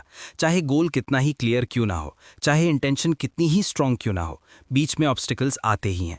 राइटर कहता है कि प्रॉब्लम ये नहीं होती कि रोड ब्लॉक्स एग्जिस्ट करते हैं, प्रॉब्लम ये होती है कि लोग उनके लिए मेंटली प्रिपेयर नहीं होते। रिमूव द रोड ब्लॉक्स का मतलब है ऑब्स्टिकल्स को सरप्राइज की तरह नहीं, बल्कि प्रोसेस का हिस्सा समझना। राइटर ये समझाता है कि रोड ब्लॉक्स दो तरह के होते हैं, एक्सटर्नल और इंटरनल। एक्सटर्नल रोड ब्लॉक्स वो होते हैं जो बाहर की दुनिया से आते हैं, जैसे lack of resources, time constraints, competition या दूसरे लोगों का रेजिस्टेंस। लेकिन राइटर कहता है कि ज़्यादा डेंजरस रोड ब्लॉक्स इंटरनल होते हैं, जैसे फियर, डाउट, लेजीनेस, डिस्ट्रैक्शन और सेल्फ सैबोटाज। एक्सटर्नल ऑब्स्टिकल्स को हैंडल करना रिलेटिवली आसान होता है, लेकिन इंटरनल ऑब्स्टिकल्स को पहचानना ही आदमी को रोक देता है। इस चैप्टर में राइटर सबसे पहले अवेयरनेस पर जोर देता है। वो कहता है कि जब तक आप अपने रोड ब्लॉक्स को क्लियरली आइडेंटिफाई नहीं करते, तब तक आप उन्हें रिमूव नहीं कर सकते।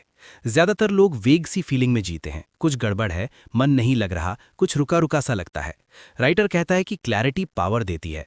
जैसे ही आप क्लियरली कह पाते हैं कि मेरा सबसे बड़ा रोड ब्लॉक ये है, वैसे ही उस पर काम शुरू हो जाता है। राइटर ये भी बताता है कि रोड ब्लॉक्स अक्सर एक्सक्यूजेस के फॉर्म में आते हैं। आदमी कहता है मेरे पास टाइम नहीं है, लेकिन असल में टाइम नहीं, प्रायोरिटी का इशू होता है। कहता है मेरे पास स्किल्स नहीं है, लेकिन असल में लर्निंग से बचने का डर होता है। राइटर कहता है कि एक्सक्यूजेस और रोड ब्लॉक्स में फ़र्क होता है। रोड ब्लॉक जेन्युइन होता है, एक्सक्यूज कंफर्ट के लिए बनाया जाता है। जब आदमी इस फ़र्क को समझ लेता है, तभी प्रोग्रेस पॉसिबल होती है। इस चैप्टर में राइटर एक और गहरा पॉइंट शेयर करता है कि हर गोल का एक लिमिटिंग फैक्टर होता है। कोई एक चीज़ होती है जो अगर इंप्रूव हो जाए तो प्रोग्रेस तेज़ हो जाती है। राइटर कहता है कि स्मार्ट लोग सब कुछ इंप्रूव करने की कोशिश नहीं करते, वो पहले उस एक चीज़ पर फोकस करते हैं जो उन्हें सबसे ज़्यादा रोक रही होती है। जैसे किसी के लिए डिसिप्लिन रोड ब्लॉक होता है, किसी के लिए कॉन्फिडेंस, किसी के लिए टाइम मैनेजमेंट। जब तक वो प्राइमरी रोड ब्लॉक रिमूव नहीं होता, बाकी एफर्ट्स वीक रहते हैं। राइटर ये भी समझाता है कि रोड ब्लॉक्स को फाइट करने के बजाय उनके साथ काम करना सीखना चाहिए। अगर टाइम कम है तो बेटर टाइम यूसेज सीखना होगा, अगर डर है तो डर के साथ एक्शन लेना सीखना होगा। राइटर कहता है कि रेजिस्टेंस को इग्नोर करना काम नहीं करता, लेकिन रेजिस्टेंस को एक्सेप्ट करके मूव करना काम करता है। इस चैप्टर में राइटर डिसिप्लिन और सिस्टम्स पर भी बात करता है। वो कहता है कि ज़्यादातर रोड ब्लॉक्स तब स्ट्रांग हो जाते हैं जब आदमी सिर्फ मोटिवेशन पर डिपेंड करता है। मोटिवेशन फ्लक्चुएट होती है, इसलिए सिस्टम्स बनाना ज़रूरी है। ऐसे रूटीन्स और हैबिट्स जो आपको काम करने पर मजबूर कर दें, चाहे मन हो या ना हो। राइटर कहता है कि सिस्टम रोड ब्लॉक्स के ऊपर से ब्रिज बन जाता है। राइटर ये भी बताता है कि रोड ब्लॉक्स अक्सर इमोशनल होते हैं, लॉजिकल नहीं। आदमी लॉजिकली जानता है कि क्या करना चाहिए, लेकिन इमोशनली रेजिस्ट करता है। इसलिए राइटर इमोशनल मैनेजमेंट पर जोर देता है, अपनी फीलिंग्स को समझना, उन्हें नाम देना और उनके बावजूद एक्शन लेना। राइटर कहता है कि जो लोग अपनी इमोशंस के कंट्रोल में रहते हैं, वही रोड ब्लॉक्स को क्रॉस कर पाते हैं। इस चैप्टर का एक और इम्पॉर्टेंट लेसन ये है कि रोड ब्लॉक्स परमानेंट नहीं होते, वो टेम्पररी होते हैं, लेकिन तब परमानेंट लगने लगते हैं जब आदमी उनके सामने रुक जाता है। राइटर कहता है कि मूवमेंट रोड ब्लॉक्स को छोटा बना देता है। जैसे ही आप थोड़ा सा भी आगे बढ़ते हैं, ऑब्स्टिकल का साइज मेंटली कम हो जाता है। राइटर ये भी एक्सप्लेन करता है कि हेल्प लेना रोड ब्लॉक को रिमूव करने का एक स्मार्ट तरीका होता है। ज़्यादातर लोग ईगो के चक्कर में सब कुछ अकेले करना चाहते हैं, लेकिन राइटर कहता है कि गाइडेंस, मेंटरशिप या फीडबैक लेने से कई रोड ब्लॉक्स नेचुरली डिसॉल्व हो जाते हैं। जो प्रॉब्लम आपको महीने लग रही थी, किसी और के लिए वो सिर्फ एक्सपीरियंस होती है। चैप्टर के एंड में राइटर एक पावरफुल रिमाइंडर देता है, रोड ब्लॉक्स इसलिए नहीं आते कि आप रुक जाओ, बल्कि इसलिए आते हैं ताकि आप ग्रो करो। हर ऑब्स्टिकल आपको कुछ सिखाता है, पेशेंस, डिसिप्लिन, क्रिएटिविटी या रेजिलियंस। राइटर कहता है कि जो लोग रोड ब्लॉक्स से भागते हैं, वो अपने गोल्स से भी भाग जाते हैं, और जो लोग रोड ब्लॉक्स को फेस करते हैं, वही अपनी जिंदगी का लेवल ऊपर ले जाते हैं। रिमूव द रोड ब्लॉक्स असल में एक माइंडसेट शिफ्ट है। ये चैप्टर आपको ये सिखाता है कि ऑब्स्टिकल्स दुश्मन नहीं होते, बल्कि टीचर्स होते हैं। जैसे ही आप इस नज़रिए से रोड ब्लॉक्स को देखना शुरू कर देते हैं, वैसे ही रास्ता आसान नहीं, लेकिन क्लियर ज़रूर हो जाता है। और क्लियर रास्ता ही कंसिस्टेंट प्रोग्रेस का सबसे बड़ा रीज़न होता है। सक्सेस एक्सीडेंटल नहीं होती, वो कॉम्पिटेंस का नेचुरल रिजल्ट होती है। राइटर कहता है कि चाहे आप किसी भी फील्ड में हों, आपकी वैल्यू और आपकी इनकम दोनों डायरेक्टली इस बात से जुड़ी होती हैं कि आप अपने काम में कितने एक्सपर्ट हो। Become an expert in your field का मतलब सिर्फ डिग्रीज या सर्टिफिकेट्स जमा करना नहीं होता, बल्कि अपने काम को इतनी गहराई से समझना होता है कि लोग आप पर नेचुरली ट्रस्ट करने लगें। राइटर ये समझाता है कि ज़्यादातर लोग एवरेज बनकर ही ज़िंदगी गुजार देते हैं। वो अपना काम तो करते हैं, लेकिन अपने स्किल को अपग्रेड करने की अर्जेंसी महसूस नहीं करते। राइटर कहता है कि दुनिया एवरेज को रिवॉर्ड नहीं करती, दुनिया उन लोगों को रिवॉर्ड करती है जो प्रॉब्लम सॉल्व कर सकते हैं, जो वैल्यू क्रिएट कर सकते हैं और जो अपने काम में रिलायबल होते हैं। एक्सपर्ट बनना एक डिसीजन होता है, लक का खेल नहीं। इस चैप्टर में राइटर लर्निंग को एक लाइफ लॉन्ग प्रोसेस के रूप में प्रेजेंट करता है। वो कहता है कि जैसे ही आप सोच लेते हैं कि मुझे सब आता है, वहीं से आपका डिक्लाइन शुरू हो जाता है। हर फील्ड चेंज होती रहती है, टेक्नोलॉजी, मार्केट, कस्टमर एक्सपेक्टेशंस सब इवॉल्व करते रहते हैं। जो आदमी सीखना बंद कर देता है वो धीरे धीरे इररेलेवेंट हो जाता है। राइटर कहता है कि एक्सपर्ट वही होता है जो बिगिनर की तरह सीखने के लिए हमेशा तैयार रहे। राइटर ये भी बताता है कि एक्सपर्टीज का मतलब सिर्फ नॉलेज नहीं होता, बल्कि एप्लीकेशन होता है। कितनी ही बुक्स पढ़ लेने से कोई एक्सपर्ट नहीं बन जाता जब तक वो knowledge real world problem solve न करे। राइटर कहता है कि प्रैक्टिस, फीडबैक और करेक्शन, ये 3 चीज़ें एक्सपर्टीज को जन्म देती हैं। जो लोग गलतियों से डरते हैं वो कभी एक्सपर्ट नहीं बन पाते।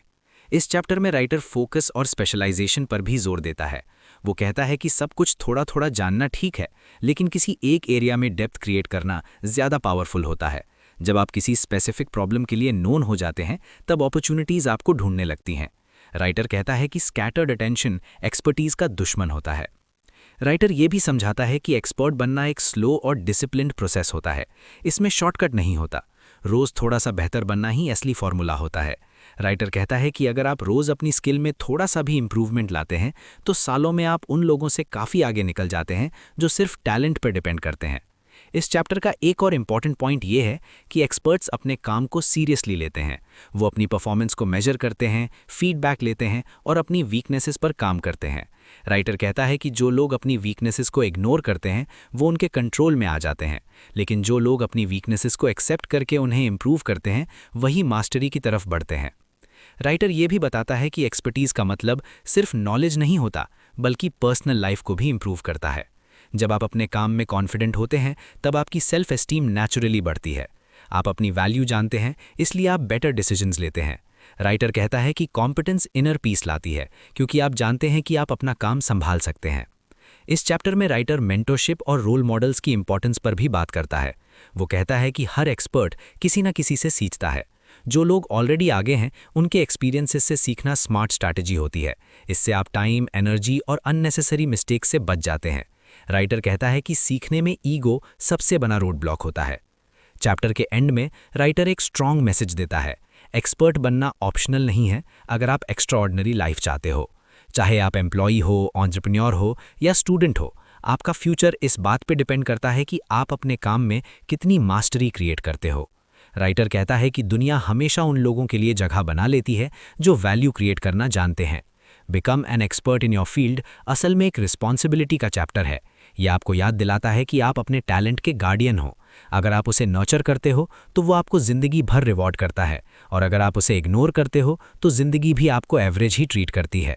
एक्सपर्टीज़ एक ऐसा इन्वेस्टमेंट है जो कभी वेस्ट नहीं होता और जो आपको हमेशा क्राउड से अलग खड़ा करता है। आदमी अकेला उतना पावरफुल नहीं होता जितना वो अपनी कंपनी के साथ हो जाता है। राइटर कहता है कि इंसान का माइंडसेट, उसकी थिंकिंग और उसके डिसीजंस पर सबसे गहरा असर उन लोगों का होता है जिनके साथ वो रोज उठता बैठता है। Associate with the right people का मतलब सिर्फ नेटवर्किंग या कॉन्टैक्ट्स बनाना नहीं होता, बल्कि कॉन्शियसली ये डिसाइड करना होता है कि आप किस तरह की एनर्जी, सोच और वैल्यूज के साथ अपनी जिंदगी शेयर कर रहे हो। राइटर ये समझाता है कि हर आदमी के आसपास 2 तरह के लोग होते हैं, कुछ जो आपको ऊपर उठाते हैं और कुछ जो आपको धीरे धीरे नीचे खींच लेते हैं। प्रॉब्लम ये है कि नेगेटिव लोग अक्सर लाउड और कंफर्टेबल होते हैं, जबकि पॉजिटिव और ग्रोथ ओरिएंटेड लोग क्वाइट और डिमांडिंग होते हैं। इसलिए ज़्यादातर लोग कन्वीनियंस के चक्कर में गलत कंपनी चूज कर लेते हैं। राइटर कहता है कि आपकी लाइफ का डायरेक्शन अक्सर आपके क्लोजेस्ट लोग डिसाइड कर देते हैं, बिना आपको रियलाइज कराए। इस चैप्टर में राइटर एनवायरनमेंट के पावर पर जोर देता है। वो कहता है कि विल पावर लिमिटेड होती है, लेकिन एनवायरनमेंट पावरफुल होता है। अगर आप एम्बिशियस हो लेकिन आपके आसपास लोग कंप्लेन करने वाले हैं, एक्सक्यूजेस बनाने वाले हैं, तो धीरे धीरे आप भी वैसे ही सोचने लगते हो। राइटर कहता है कि आदमी जानबूझकर अपने सपनों का गला नहीं घोंटता, लेकिन गलत एनवायरनमेंट में रहकर वो ये काम अनजाने में कर देता है। राइटर ये भी बताता है कि राइट लोगों का मतलब परफेक्ट लोग नहीं होता। राइट पीपल वो होते हैं जो आपको अनकंफर्टेबल ग्रोथ की तरफ पुश करते हैं, जो आपको सच बोलते हैं, जो आपके स्टैंडर्ड्स को ऊपर ले जाते हैं और जो आपको अकाउंटेबिलिटी देते हैं। राइटर कहता है कि जो लोग आपको सिर्फ कंफर्टेबल फील करवाते हैं वो अक्सर आपको स्टैग्नेंट भी रखते हैं। इस चैप्टर में राइटर एक और इम्पॉर्टेंट बात शेयर करता है कि लोग सिर्फ बातों से नहीं बल्कि अपनी एक्सपेक्टेशन से भी इन्फ्लुएंस करते हैं। अगर आपके आसपास लोग आपसे ज़्यादा एक्सपेक्ट नहीं करते तो आप भी अपने आप से ज़्यादा एक्सपेक्ट नहीं करते, लेकिन जब आप उन लोगों के साथ होते हो जो आपकी कैपेबिलिटी देखते हैं तब आप अपना लेवल ऑटोमेटिकली ऊपर ले जाते हो। राइटर कहता है कि बिलीफ कंटेजियस होता है। राइटर ये भी समझाता है कि एसोसिएशन का मतलब सिर्फ फिजिकल प्रेजेंस नहीं होता। आज के टाइम में बुक्स, पॉडकास्ट्स, मेंटोर्स और डिजिटल कंटेंट भी एसोसिएशन का हिस्सा हैं। अगर आप रोज उन लोगों के आइडियाज सुनते हो जो ग्रोथ और डिसिप्लिन की बात करते हैं तो वो भी आपकी थिंकिंग को शेप करते हैं। राइटर कहता है कि आप जिस तरह का कंटेंट कंज्यूम करते हो वो भी आपकी कंपनी ही होती है। इस चैप्टर में राइटर बाउंड्री सेट करने की इंपॉर्टेंस पर भी बात करता है। वो कहता है कि हर रिलेशनशिप को कंप्लीटली कट करना जरूरी नहीं होता, लेकिन हर रिलेशनशिप को सेम इंपॉर्टेंस देना भी गलत होता है। कुछ लोगों के साथ टाइम कम करना, कुछ कॉन्वर्सेशंस अवॉइड करना और कुछ इन्फ्लुएंसेस से दूर रहना जरूरी होता है। राइटर कहता है कि बाउंड्रीज सेल्फिशनेस नहीं होती, सेल्फ रिस्पेक्ट होती है। राइटर ये भी बताता है कि राइट लोगों के साथ रहना आपको फास्टर ग्रो कराता है, क्योंकि आप उनकी मिस्टेक से सीख लेते हो। जो चीज़ आपको सालों लग सकती है वो किसी और के एक्सपीरियंस से महीनों में क्लियर हो जाती है। राइटर कहता है कि विजडम बोरो करना इंटेलिजेंस का साइन होता है। इस चैप्टर का एक और गहरा मैसेज ये है कि आप खुद भी किसी और के राइट पीपल बन सकते हो। जैसे आप चाहते हो कि लोग आपको इंस्पायर करें, वैसे ही आप भी दूसरों के लिए पॉजिटिव इन्फ्लुएंस बन सकते हो। राइटर कहता है कि क्वालिटी लोगों को अट्रैक्ट करते हैं। जब आप अपने स्टैंडर्ड्स ऊपर ले जाते हो तब आपकी कंपनी भी नेचुरली इंप्रूव होने लगती है। चैप्टर के एंड में राइटर एक पावरफुल रिमाइंडर देता है, आप अपनी जिंदगी के एवरेज बन जाते हो उन 5 लोगों के जो आपके सबसे करीब होते हैं। इसलिए ये डिसीजन बहुत सीरियस है। गलत लोग आपका टाइम वेस्ट कर देते हैं, राइट लोग आपका टाइम इन्वेस्ट कर देते हैं। राइटर कहता है कि सक्सेस कभी सोलो जर्नी नहीं होती, लेकिन ये भी जरूरी है कि आप किसके साथ चल रहे हो। Associate with the right people असल में एक कॉन्शियस लिविंग का चैप्टर है। ये आपको ये सिखाता है कि आप अपनी जिंदगी को चांस पर छोड़ने के बजाय चॉइस के थ्रू डिजाइन कर सकते हो। जब आप अपनी कंपनी वाइजली चूज करते हो तब आपको ज्यादा स्ट्रगल नहीं करना पड़ता, क्योंकि राइट लोग आपके रास्ते को रोशन कर देते हैं। सपना सिर्फ तब तक सपना होता है जब तक उसके साथ एक्शन का प्लान ना हो। राइटर कहता है कि ज़्यादातर लोग अपनी ज़िंदगी में क्लैरिटी तक तो पहुंच जाते हैं, लेकिन एग्जीक्यूशन के स्टेज पर अटक जाते हैं। उनके पास गोल्स होते हैं, इंटेंशंस होते हैं, लेकिन उनके पास एक क्लियर रोड मैप नहीं होता। Make a plan of action का मतलब है अपने सपनों को ज़मीन पर उतारने का सिस्टम बनाना। राइटर ये समझाता है कि प्लान बिना गोल के यूजलेस होता है और गोल बिना प्लान के फैंटेसी होता है। एक्शन प्लान दोनों के बीच का ब्रिज होता है। जब आप अपना गोल लिखकर उसे छोटे मैनेजेबल स्टेप्स में तोड़ देते हो तब वो गोल इंटिमिडेटिंग नहीं लगता। राइटर कहता है कि ज़्यादातर लोग इसलिए प्रोक्रास्टिनेट करते हैं क्योंकि उन्हें अगला स्टेप पता ही नहीं होता। प्लान कन्फ्यूजन को क्लैरिटी में बदल देता है। इस चैप्टर में राइटर प्लानिंग और फ्लेक्सिबिलिटी के बीच का बैलेंस एक्सप्लेन करता है। वो कहता है कि एक्शन प्लान कोई स्टोन पर लिखी हुई चीज़ नहीं होती, वो एक लिविंग डॉक्यूमेंट होता है जो सिचुएशन के साथ एडजस्ट होता रहता है। जो लोग प्लान इसीलिए नहीं बनाते क्योंकि सब कुछ प्रेडिक्ट नहीं किया जा सकता, वो असल में डिसिप्लिन से बच रहे होते हैं। राइटर कहता है कि परफेक्ट प्लान का वेट करना टाइम वेस्ट करना है, वर्किंग प्लान का होना ही काफ़ी होता है। राइटर ये भी बताता है कि एक्शन प्लान का मेन पर्पस स्पीड क्रिएट करना होता है। जब आप जानते हो कि आज क्या करना है, कल क्या करना है और अगले हफ्ते क्या करना है, तब आप डिसीजन फटीग से बच जाते हो। हर दिन आज क्या करूं सोचने में एनर्जी वेस्ट नहीं होती। राइटर कहता है कि सक्सेसफुल लोग अपनी एनर्जी एग्जीक्यूशन पर लगाते हैं, कन्फ्यूजन पर नहीं। इस चैप्टर में राइटर प्रायोरिटाइजेशन पर भी बहुत जोर देता है। वो कहता है कि सारे टास्क इक्वल नहीं होते, कुछ टास्क आपको गोल के पास ले जाते हैं और कुछ सिर्फ बिजी रखते हैं। एक्शन प्लान का काम ये होता है कि आपको ये क्लियर दिखा दे कि कौन सा काम ट्रूली इंपॉर्टेंट है। राइटर कहता है कि अगर आप रोज सही काम करते हो तो गलत चीज़ें ऑटोमेटिकली कम हो जाती हैं। राइटर ये भी समझाता है कि लिखा हुआ प्लान ज़्यादा पावरफुल होता है बनिस्बत सिर्फ दिमाग में रखे हुए प्लान के। जब आप चीज़ों को लिखते हो तब आप उन्हें रियलिटी बना देते हो। लिखा हुआ प्लान आपसे कमिटमेंट मांगता है। राइटर कहता है कि जो लोग चीज़ें लिखते नहीं वो अक्सर उन्हें लाइटली लेते हैं। इस चैप्टर में राइटर डेली प्लानिंग और लॉन्ग टर्म प्लानिंग के कनेक्शन पर भी बात करता है। वो कहता है कि बड़ा गोल रोज के छोटे एक्शन से ही अचीव होता है। अगर आपका रोज का दिन प्लान्ड नहीं है तो आपका फ्यूचर भी प्लान्ड नहीं हो सकता। राइटर कहता है कि जो लोग अपने दिन को डिज़ाइन करते हैं वही अपनी ज़िंदगी को डिज़ाइन कर पाते हैं। राइटर ये भी बताता है कि एक्शन प्लान फियर को कम करता है। जब चीज़ें वेग होती हैं तब डर ज़्यादा होता है, लेकिन जब आप क्लियर स्टेप्स देख पाते हो तब डर मैनेजेबल हो जाता है। राइटर कहता है कि प्लानिंग अनसर्टेनिटी को स्ट्रक्चर में बदल देती है। इस चैप्टर का एक और इम्पॉर्टेंट लेसन ये है कि एक्शन प्लान डिसिप्लिन क्रिएट करता है। मोटिवेशन आती जाती रहती है, लेकिन प्लान आपको तब भी काम करने पर मजबूर करता है जब मन नहीं होता। राइटर कहता है कि प्लान आपका बॉस होता है, जो आपसे रोज काम करवाता है बिना एक्सक्यूजेस सुने। चैप्टर के एंड में राइटर एक पावरफुल रिमाइंडर देता है, सक्सेस उन लोगों को मिलती है जो सपने देखते हैं और फिर उन सपनों के लिए रोज काम भी करते हैं। एक्शन प्लान सपने और रियलिटी के बीच का कॉन्ट्रैक्ट होता है। जब आप एक क्लियर प्लान के साथ काम करते हो तब आप अपनी प्रोग्रेस को कंट्रोल में ले आते हो। Make a plan of action असल में रिस्पॉन्सिबिलिटी का चैप्टर है। यह आपको ये सिखाता है कि आप अपनी ज़िंदगी को चांस पर छोड़ने के बजाय स्ट्रैटेजी के साथ जी सकते हो। जब प्लान क्लियर होता है तब एक्शन नेचुरल हो जाता है, और जब एक्शन कंसिस्टेंट हो जाता है तब सक्सेस सिर्फ एक पॉसिबिलिटी नहीं बल्कि एक प्रिडिक्टेबल आउटकम बन जाती है। टाइम जिंदगी का सबसे कीमती रिसोर्स है, क्योंकि जो चला गया वो कभी वापस नहीं आता। राइटर कहता है कि पैसा फिर से कमाया जा सकता है, गलतियां सुधारी जा सकती हैं, लेकिन बीता हुआ वक्त हमेशा के लिए चला जाता है। मैनेज योर टाइम वेल का मतलब सिर्फ बिजी रहना नहीं होता, बल्कि अपने वक्त को उन चीजों पर लगाना होता है जो आपकी जिंदगी को आगे बढ़ाती हैं। राइटर ये समझाता है कि ज्यादातर लोग टाइम की कमी से नहीं, फोकस की कमी से परेशान होते हैं। दिन के 24 घंटे सबको बराबर मिलते हैं, लेकिन रिजल्ट सबके अलग होते हैं। फर्क इस बात का होता है कि कौन अपना टाइम किस चीज पर खर्च कर रहा है। राइटर कहता है कि जो लोग अपना वक्त कॉन्शियसली डिसाइड नहीं करते, उनका वक्त दूसरे लोग डिसाइड कर लेते हैं। इस चैप्टर में राइटर प्रायोरिटीज के कॉन्सेप्ट को गहराई से समझाता है। वो कहता है कि हर काम जरूरी नहीं होता और हर जरूरी काम अर्जेंट भी नहीं होता। प्रॉब्लम यह है कि ज्यादातर लोग अर्जेंट चीजों के पीछे भागते रहते हैं और इंपॉर्टेंट चीजों को पोस्टपोन करते रहते हैं। राइटर कहता है कि सक्सेस उन लोगों को मिलती है जो इंपॉर्टेंट कामों को पहले करते हैं, चाहे वो अर्जेंट ना भी लगे। राइटर ये भी बताता है कि टाइम मैनेजमेंट असल में सेल्फ मैनेजमेंट होता है। आप अपने इमोशंस, हैबिट्स और डिस्ट्रैक्शंस को मैनेज करते हो, तभी आप अपना टाइम मैनेज कर पाते हो। राइटर कहता है कि फोन नोटिफिकेशंस, सोशल मीडिया और अननेसेसरी कॉन्वर्सेशंस आज के सबसे बड़े टाइम थीव्स हैं। अगर आदमी इन पर कंट्रोल नहीं करता तो फिर वो अपने गोल्स पर भी कंट्रोल खो देता है।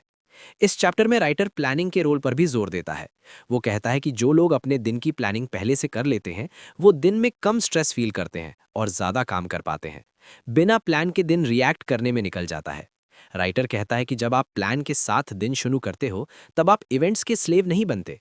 राइटर ये भी समझाता है कि मल्टीटास्किंग टाइम मैनेजमेंट का दुश्मन होता है। आज के टाइम में लोग एक साथ कई काम करने पर गर्व महसूस करते हैं, लेकिन राइटर कहता है कि दिमाग एक वक्त में सिर्फ एक चीज पर ही डीप फोकस कर सकता है। मल्टीटास्किंग से काम ज्यादा होता हुआ लगता है, लेकिन क्वालिटी और स्पीड दोनों कम हो जाते हैं। इस चैप्टर में राइटर डेलीगेशन और एलिमिनेशन की बात भी करता है। वो कहता है कि हर काम आपको खुद करना जरूरी नहीं होता। कुछ काम दूसरों को देकर आप अपना टाइम उन चीजों के लिए बचा सकते हो जो सिर्फ आप ही कर सकते हो, और कुछ काम ऐसे होते हैं जो बिल्कुल करने लायक ही नहीं होते। राइटर कहता है कि नो कहना टाइम मैनेजमेंट का एक पावरफुल टूल है। राइटर ये भी बताता है कि टाइम मैनेजमेंट का डायरेक्ट रिलेशन सेल्फ रिस्पेक्ट से होता है। जब आप अपने वक्त को वैल्यू देते हो तब आप दूसरों को भी सिग्नल देते हो कि आपका टाइम वैल्यूएबल है। जो लोग अपने टाइम को लाइटली लेते हैं, दुनिया भी उन्हें लाइटली लेती है। राइटर कहता है कि डिसिप्लिन फ्रीडम क्रिएट करता है। जब आप अपने वक्त पर कंट्रोल रखते हो तब आप अपनी जिंदगी पर कंट्रोल रखते हो। इस चैप्टर का एक और इम्पॉर्टेंट मैसेज ये है कि टाइम मैनेजमेंट परफेक्शन के लिए नहीं, बैलेंस के लिए होता है। आपका गोल ये नहीं होता कि आप हर मिनट प्रोडक्टिव हों, बल्कि ये होता है कि आप अपने वक्त का बेस्ट यूज करें। रेस्ट, फन और रिलेशनशिप्स भी टाइम का सही यूज ही होते हैं अगर वो कॉन्शियसली चूज किए गए हों। चैप्टर के एंड में राइटर एक स्ट्रॉन्ग रिमाइंडर देता है, आपकी जिंदगी आपके रोज के दिनों का टोटल होती है। अगर आप अपने दिन को वेस्ट करते हो तो आप अपनी जिंदगी को भी वेस्ट कर रहे हो, लेकिन अगर आप अपने दिन को डिसिप्लिन और क्लैरिटी के साथ जीते हो तो आपका फ्यूचर अपने आप इंप्रूव होने लगता है। मैनेज योर टाइम वेल असल में एक लाइफ मास्टरी का चैप्टर है। ये आपको ये सिखाता है कि वक्त को भागने देने के बजाय उसे गाइड कैसे किया जाए। जब आप अपने वक्त के मालिक बन जाते हो तब आप सिर्फ बिजी नहीं रहते बल्कि ट्रूली प्रोडक्टिव और फुलफिल्ड महसूस करते हो। जो चीज़ आप रेगुलरली अपने दिमाग में लाते हो वो आपकी ज़िंदगी में रियलिटी बन जाती है। राइटर कहता है कि ज़िंदगी का असली कंट्रोल आपके अटेंशन और फोकस के ऊपर होता है और डेली रिव्यू इस अटेंशन को शेप करने का सबसे पावरफुल टूल है। रिव्यू योर गोल्स डेली का मतलब सिर्फ गोल्स को याद करना नहीं बल्कि उन्हें कॉन्शियस एक्शन, रिफ्लेक्शन और अलाइनमेंट के साथ अपनी लाइफ में इंटीग्रेट करना होता है। राइटर ये समझाता है कि अक्सर लोग अपने गोल्स को लिख लेते हैं लेकिन उसके बाद उन्हें अपने डेली रूटीन का हिस्सा नहीं बनाते। रिजल्ट ये होता है कि गोल्स सिर्फ एक पेपर पर होते हैं और ज़िंदगी अपने ही रिदम में चलती रहती है। डेली रिव्यू का पर्पस यही है कि आप अपने गोल्स को ज़िंदगी का एक्टिव हिस्सा बना दें। जैसे ही आप अपने गोल्स को रोज़ देखते हो, आपका सबकॉन्शियस माइंड उन्हें सॉल्व करने का मैकेनिज्म शुरू कर देता है। इस चैप्टर में राइटर फोकस और कंसिस्टेंसी के बीच का रिश्ता समझाता है। वो कहता है कि एक दिन का एफर्ट कभी काफ़ी नहीं होता, लेकिन डेली एफर्ट का क्यूमुलेटिव इफेक्ट एक्स्ट्रा ऑर्डिनरी होता है। जब आप अपने गोल्स को डेली रिव्यू करते हो तब आप अपने दिमाग को हर रोज़ अलाइन करते हो। अलाइनमेंट से डिसीजंस ऑटोमेटिकली गोल के हिसाब से होने लगते हैं। राइटर कहता है कि यही डिफरेंस होता है सक्सेसफुल और एवरेज लोगों के बीच, अलाइनमेंट और डिस्ट्रैक्शन के बीच। राइटर ये भी समझाता है कि डेली रिव्यू सिर्फ चेकलिस्ट की तरह नहीं होता, ये एक रिफ्लेक्टिव प्रैक्टिस है। आप हर दिन अपने एक्शंस को इवैल्यूएट करते हो कि क्या आज का काम मेरे मेजर पर्पस के साथ अलाइन था, क्या आज का डिसीजन मुझे मेरे गोल्स के करीब ले गया या दूर। रिफ्लेक्शन के थ्रू आप स्मॉल करेक्शंस कर सकते हो जिससे क्यूमुलेटिव प्रोग्रेस का इम्पैक्ट बड़ा हो जाता है। राइटर कहता है कि छोटी छोटी कोर्स करेक्शंस ही लॉन्ग टर्म सक्सेस का फॉर्मूला है। इस चैप्टर में राइटर मोटिवेशन और मेंटल कंडीशनिंग पर भी बात करता है। वो कहता है कि जब आप अपने गोल्स को डेली रिव्यू करते हो तब आप अपने दिमाग को बार बार ये सिग्नल देते हो कि ये चीज़ें इंपॉर्टेंट हैं। ये सिग्नल सबकॉन्शियस माइंड को ट्रिगर करता है जो आपको नेचुरली उन गोल्स के लिए एक्शन लेने लगता है। राइटर कहता है कि रेपिटेशन से बिलीफ स्ट्रांग होता है और बिलीफ ही एक्शन को ड्राइव करता है। राइटर ये भी समझाता है कि डेली रिव्यू डिसिप्लिन को रीइंफोर्स करता है। मोटिवेशन फ्लक्चुएट होती है, कभी हाई फील होता है कभी लो, लेकिन डेली रिव्यू एक सिस्टम है जो डिसिप्लिन बनाता है। जब आप एक हैबिट बना लेते हो कि सुबह उठकर या रात को सोने से पहले अपने गोल्स को रिव्यू करते हो, तब आप अपने आप को ऑटोमेटिकली ट्रैक पर रखते हो। राइटर कहता है कि डिसिप्लिन ही फ्रीडम का असली सोर्स है, क्योंकि जब आप ट्रैक पर होते हो डिस्ट्रैक्शंस का इम्पैक्ट कम हो जाता है। इस चैप्टर में राइटर एक और गहरा पॉइंट शेयर करता है। डेली रिव्यू आपको क्लैरिटी देता है। जिंदगी में डिस्ट्रैक्शंस और केओस के बीच क्लैरिटी मेंटेन करना मुश्किल होता है, लेकिन जब आप हर दिन अपने गोल्स को कॉन्शियसली चेक करते हो तब आप इजीली डिफरेंशिएट कर पाते हो कि क्या अर्जेंट है और क्या इंपॉर्टेंट। राइटर कहता है कि क्लैरिटी से टाइम मैनेजमेंट भी नेचुरली इंप्रूव होता है, क्योंकि आप अपने दिन को प्रायोरिटी के हिसाब से स्ट्रक्चर कर लेते हो। राइटर ये भी बताता है कि डेली रिव्यू से अकाउंटेबिलिटी का सेंस बनता है। जब आप खुद से डेली पूछते हो क्या आज मैंने अपने गोल के लिए काम किया, तब आप एक्सक्यूजेस क्रिएट करने की जगह एक्शन लेने लगते हो। अकाउंटेबिलिटी एक्सटर्नल नहीं, इंटरनल होती है। राइटर कहता है कि जो लोग इंटरनल अकाउंटेबिलिटी डेवलप कर लेते हैं वो लॉन्ग टर्म रिजल्ट्स अचीव कर लेते हैं, चाहे एनवायरनमेंट सपोर्टिव हो या चैलेंजिंग। इस चैप्टर में राइटर विजुअलाइजेशन और एफर्मेशन का भी रोल डिस्कस होता है। राइटर कहता है कि डेली रिव्यू में आप सिर्फ अपने गोल्स को देखते नहीं बल्कि उन्हें फील और एक्सपीरियंस करते हो। अपने गोल्स का विजुअलाइजेशन आपको इमोशनली कनेक्ट करता है। जब इमोशनल कनेक्शन स्ट्रांग होता है तब एक्शन एफर्टलेस लगता है। राइटर कहता है कि इमेजिनेशन और रियलिटी के बीच का गैप इसी प्रैक्टिस से श्रिंक होता है। राइटर ये भी समझाता है कि डेली रिव्यू के दौरान चैलेंजेस और रोड ब्लॉक्स का एनालिसिस भी होना चाहिए। हर दिन के एंड पर आपको देखना चाहिए कि क्या ऑब्स्टिकल्स आए और उन्हें कैसे हैंडल किया। ये हैबिट आपको प्रोएक्टिव बनाती है।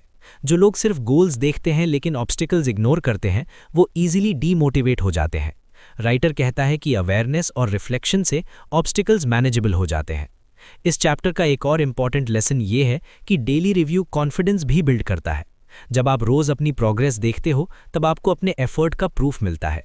इवन छोटी प्रोग्रेस भी मोटिवेशन को बूस्ट करती है। राइटर कहता है कि कॉन्फिडेंस से डिसीजंस ईजी होते हैं और डिसीजन से रिजल्ट्स आते हैं, यानी चेन रिएक्शन शुरू हो जाता है। Review, confidence, better decisions, progress, reinforcement. Writer ये भी बताता है कि डेली रिव्यू का प्रोसेस सिंपल होना चाहिए, कॉम्प्लिकेटेड नहीं। आपको बस एक स्ट्रक्चर्ड अप्रोच की ज़रूरत होती है। अपने गोल्स को रीड करना, प्रोग्रेस इवैल्यूएट करना, एक्शंस का रिफ्लेक्शन करना और नेक्स्ट स्टेप प्लान करना। कॉम्प्लेक्सिटी से लोग प्रोसेस को छोड़ देते हैं, लेकिन सिंप्लिसिटी ही हैबिट बनाती है। राइटर कहता है कि सिंप्लिसिटी कंसिस्टेंट एक्शन को इनेबल करती है। चैप्टर के एंड में राइटर एक पावरफुल रिमाइंडर देता है, जो लोग अपने गोल्स को डेली रिव्यू करते हैं वो कॉन्शियसली अपने फ्यूचर को डिज़ाइन करते हैं, जो लोग इग्नोर करते हैं वो फ्यूचर को चांस पर छोड़ देते हैं। डेली रिव्यू एक ऐसी हैबिट है जो स्मॉल एफर्ट के साथ एक्स्ट्रा ऑर्डिनरी रिजल्ट्स क्रिएट कर सकती है। राइटर कहता है कि ये प्रैक्टिस आपको स्कैटर्ड और रिएक्टिव लाइफ से फोकस्ड और प्रोएक्टिव लाइफ की तरफ ले जाती है। रिव्यू योर गोल्स डेली असल में एक मास्टरी का चैप्टर है। यह आपको ये सिखाता है कि गोल्स लिख लेने से ज़िंदगी चेंज नहीं होती, एक्शन और रिफ्लेक्शन से होती है। जब आप अपने गोल्स को रोज़ अपने दिमाग में लाते हो, उन्हें इवैल्यूएट करते हो और एडजस्ट करते हो, तब आप अपने सपनों को रियलिटी बनाने के लिए सिस्टमैटिकली काम करते हो। और जो सिस्टम डेली प्रैक्टिस पर बेस्ड होता है वही लॉन्ग टर्म सक्सेस का असली फाउंडेशन होता है। हमारी सोच और इमेजिनेशन का रियल वर्ल्ड रिजल्ट्स पर डीप और मेजरेबल इफेक्ट होता है। राइटर कहता है कि जो आदमी अपने गोल्स को सिर्फ सोचता है उसे ज़िंदगी के आउटकम्स पर लिमिटेड कंट्रोल मिलता है, लेकिन जो अपने गोल्स को डेली विजुलाइज करता है वो अपने सबकॉन्शियस माइंड और कॉन्शियस एक्शंस दोनों को एक अलाइनमेंट में ला देता है। विजुलाइज योर गोल्स कंटिन्यूअली का मतलब सिर्फ सोचना नहीं, बल्कि अपने सपनों को मेंटल पिक्चर की तरह रोज़ जीना होता है, फील करना होता है और उसे अपनी रियलिटी का एक एक्टिव हिस्सा बनाना होता है। राइटर ये समझाता है कि हमारा दिमाग एक पावरफुल मशीन है, लेकिन वो रियलिटी और इमेजिनेशन के बीच फ़र्क नहीं करता। जब आप किसी गोल को क्लियर पिक्चर के साथ विजुलाइज करते हो, जैसे आपने प्रमोशन पा लिया, बिजनेस सक्सेसफुल हो गया या अपना ड्रीम लाइफस्टाइल अचीव कर लिया, तब आपका दिमाग उस एक्सपीरियंस को रियल समझता है। इस एक्सपीरियंस का इफेक्ट आपके इमोशंस, डिसीजंस और एक्शंस पर तुरंत और सटली दिखाई देता है। राइटर कहता है कि विजुलाइजेशन एक ब्रिज है इमेजिनेशन और एक्शन के बीच का, जो ऑर्डिनरी सोच को एक्स्ट्राऑर्डिनरी रियलिटी में ट्रांसफॉर्म करता है। इस चैप्टर में राइटर एक्सप्लेन करता है कि विजुलाइजेशन सिर्फ एक मेंटल एक्सरसाइज नहीं है, ये कंसिस्टेंट प्रैक्टिस और फोकस का कॉम्बिनेशन है। अक्सर लोग विजुलाइजेशन को एक फैंसी टेक्निक समझ लेते हैं, लेकिन राइटर कहता है कि इसे तभी पावर मिलती है जब आप रेगुलरली और इमोशनली एंगेज करते हो। रोज़ाना विजुलाइज करने का मतलब है कि आप अपने दिमाग को बार बार वही सिग्नल भेजते हो जो आपके गोल्स के लिए रेलेवेंट है। ये रेपिटेशन बिलीफ को स्ट्रेंथन करता है और सबकॉन्शियस माइंड को प्रिपेयर करता है एक्शन के लिए। राइटर ये भी समझाता है कि विजुलाइजेशन का अल्टीमेट पर्पस इंस्पिरेशन और गाइडेंस प्रोवाइड करना होता है। जब आप अपने गोल्स को विविड डिटेल के साथ देखते हो, तब आपको नेचुरली पता चल जाता है कि आपको क्या करना है और कैसे करना है। मेंटल पिक्चर क्लैरिटी क्रिएट करती है और क्लैरिटी से डिसीजंस और प्लानिंग एफर्टलेस लगने लगती है। राइटर कहता है कि इमेजिनेशन क्लैरिटी का सोर्स है और क्लैरिटी ही स्पीड और एफिशिएंसी को जन्म देती है। इस चैप्टर में राइटर विजुलाइजेशन और इमोशनल अटैचमेंट के बीच का रिलेशनशिप भी समझाता है। वो कहता है कि सिर्फ दिमाग से पिक्चर देखना काफ़ी नहीं होता, आपको अपने गोल्स का एक्सपीरियंस फील करना होता है, सक्सेस का जॉय, कॉन्फिडेंस का एहसास, सेटिस्फैक्शन की फीलिंग। जब इमोशंस इन्वॉल्व होते हैं तब सबकॉन्शियस माइंड डीपली रीइंफोर्स होता है। राइटर कहता है कि इमोशनल इन्वॉल्वमेंट ही वो स्पार्क है जो आपको कंसिस्टेंट एक्शन लेने के लिए पुश करता है। राइटर ये भी बताता है कि विजुलाइजेशन क्रिएटिविटी और प्रॉब्लम सॉल्विंग को एनहांस करता है। जब आप अपने गोल्स को माइंड में प्रोजेक्ट करते हो, तब आप नेचुरली उन चैलेंजेस और ऑब्स्टिकल्स के सॉल्यूशंस भी विजुलाइज करने लगते हो। दिमाग कंटिन्यूअसली पैटर्न रिकग्नाइज करता है और ऑप्शंस क्रिएट करता है। राइटर कहता है कि अक्सर ब्रेक थ्रू आइडियाज़ वहीं आते हैं जब आप मेंटली अपने गोल के साथ डीपली एंगेज्ड होते हो। इस चैप्टर में राइटर एक और इम्पॉर्टेंट पॉइंट शेयर करता है। विजुलाइजेशन का क्यूमुलेटिव इफेक्ट एक्स्ट्रा ऑर्डिनरी होता है। एक दिन या एक हफ्ते विजुलाइज करने से शायद कुछ नोटिसेबल नहीं होता, लेकिन साल भर कंसिस्टेंटली विजुलाइज करने से आपके थॉट्स, बिलीव्स और एक्शंस अलाइंड हो जाते हैं। राइटर कहता है कि लाइफ का असली ट्रांसफॉर्मेशन तब आता है जब आप विजुलाइजेशन को हैबिट बना लेते हो और अपने सबकॉन्शियस प्रोग्रामिंग के लिए रेगुलर इनपुट प्रोवाइड करते हो। राइटर ये भी समझाता है कि विजुलाइजेशन से कॉन्फिडेंस और सेल्फ बिलीव भी स्ट्रांग होता है।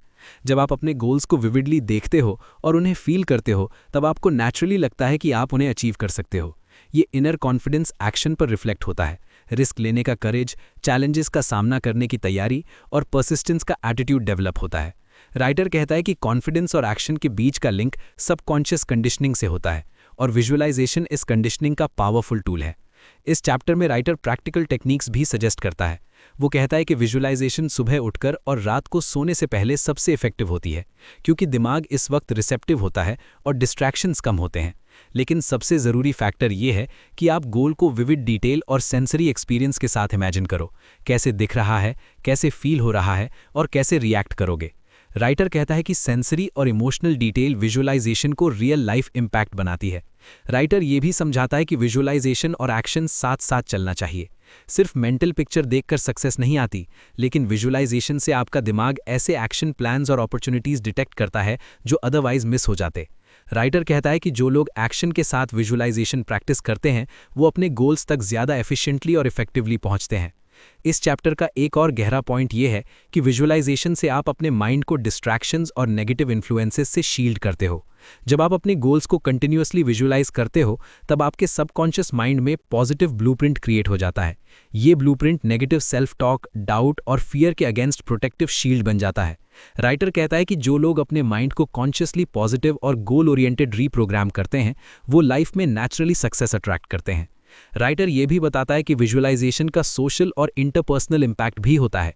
जब आप अपने गोल्स को विविडली विजुअलाइज करते हो तब आप नेचुरली कॉन्फिडेंट और फोकस्ड लगते हो। लोग आपको रिलायबल और कॉम्पिटेंट परसीव करते हैं और अपॉर्चुनिटीज और कोलैबोरेशंस नेचुरली अट्रैक्ट हो जाते हैं। राइटर कहता है कि आपकी मेंटल इमेज आपके आउटर वर्ल्ड को सटली इन्फ्लुएंस करती है। इस चैप्टर के एंड में राइटर एक स्ट्रॉन्ग रिमाइंडर देता है, कंटिन्यूअस विजुअलाइजेशन एक मेंटल हैबिट है जो आपको अपनी ड्रीम्स और रियलिटी के बीच का ब्रिज प्रोवाइड करता है। जो लोग इसे डेली प्रैक्टिस करते हैं वो अपनी thinking, decision making, action taking और सेल्फ बिलीफ को एक हार्मोनियस अलाइनमेंट में ले आते हैं। राइटर कहता है कि इमेजिनेशन और रियलिटी के बीच का गैप श्रिंक करना ही पर्सनल और प्रोफेशनल मास्टरी का असली सीक्रेट है। इंसान का दिमाग सिर्फ कॉन्शियस थॉट्स और एक्शंस तक सीमित नहीं होता, बल्कि एक डीपर लेयर एग्जिस्ट करती है जिसे राइटर सुपर कॉन्शियस माइंड कहता है। राइटर कहता है कि ज़्यादातर लोग अपने दिमाग के सिर्फ छोटे हिस्से का इस्तेमाल करते हैं और इसी वजह से उनके पोटेंशियल का एक बड़ा हिस्सा अनयूज्ड रह जाता है। Activate your super conscious mind का मतलब है अपनी डीपर मेंटल फैकल्टीज को कॉन्शियसली अवेकन करना और अपने गोल्स के लिए हार्नेस करना, ताकि ऑर्डिनरी थिंकिंग को एक्स्ट्राऑर्डिनरी रिजल्ट्स में कन्वर्ट किया जा सके। राइटर ये समझाता है कि सुपर कॉन्शियस माइंड एक तरह का साइलेंट पार्टनर है जो आपके हर थॉट, बिलीफ और इंटेंशन पर रिएक्ट करता है।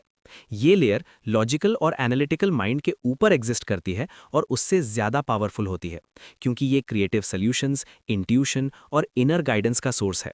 जब आप अपने सुपर कॉन्शियस माइंड को एक्टिवेट करते हो तब आपको कॉम्प्लेक्स प्रॉब्लम्स को एफर्टलेस लगने लगता है और आपके डिसीजंस नेचुरली अलाइंड हो जाते हैं आपके हाईएस्ट गोल्स के साथ। इस चैप्टर में राइटर एक्सप्लेन करता है कि ज़्यादातर लोग कॉन्शियस माइंड की लिमिटेड सोच में फंस जाते हैं और अपनी क्रिएटिविटी और इंट्यूशन को इग्नोर कर देते हैं। हमारा कॉन्शियस माइंड लॉजिकल और सीक्वेंशियल होता है, लेकिन कभी कभी वो रिस्ट्रिक्टिव भी होता है। राइटर कहता है कि सुपर कॉन्शियस माइंड का काम ये होता है कि वो आपको इनफाइनाइट पॉसिबिलिटीज और अनकन्वेंशनल सॉल्यूशंस दिखाए, लेकिन इसके लिए आपको कॉन्शियसली कनेक्ट करना पड़ता है। सिर्फ वेट करने से ये एक्टिवेट नहीं होता। राइटर ये भी समझाता है कि सुपर कॉन्शियस माइंड को एक्सेस करने के लिए मेंटल क्लैरिटी और इमोशनल बैलेंस ज़रूरी है। अगर आप स्ट्रेस, फियर और कंफ्यूजन के स्टेट में हो तो सुपर कॉन्शियस सिग्नल्स डिस्टॉर्ट हो जाते हैं। इसलिए daily meditation, relaxation techniques, deep reflection और फोकस्ड विजुअलाइजेशन की इंपॉर्टेंस राइटर कहता है। ये प्रैक्टिसेस आपके दिमाग को काम और रिसेप्टिव बनाती हैं, जिससे सुपर कॉन्शियस माइंड के आइडियाज़ और इंसाइट्स नेचुरली सरफेस होते हैं।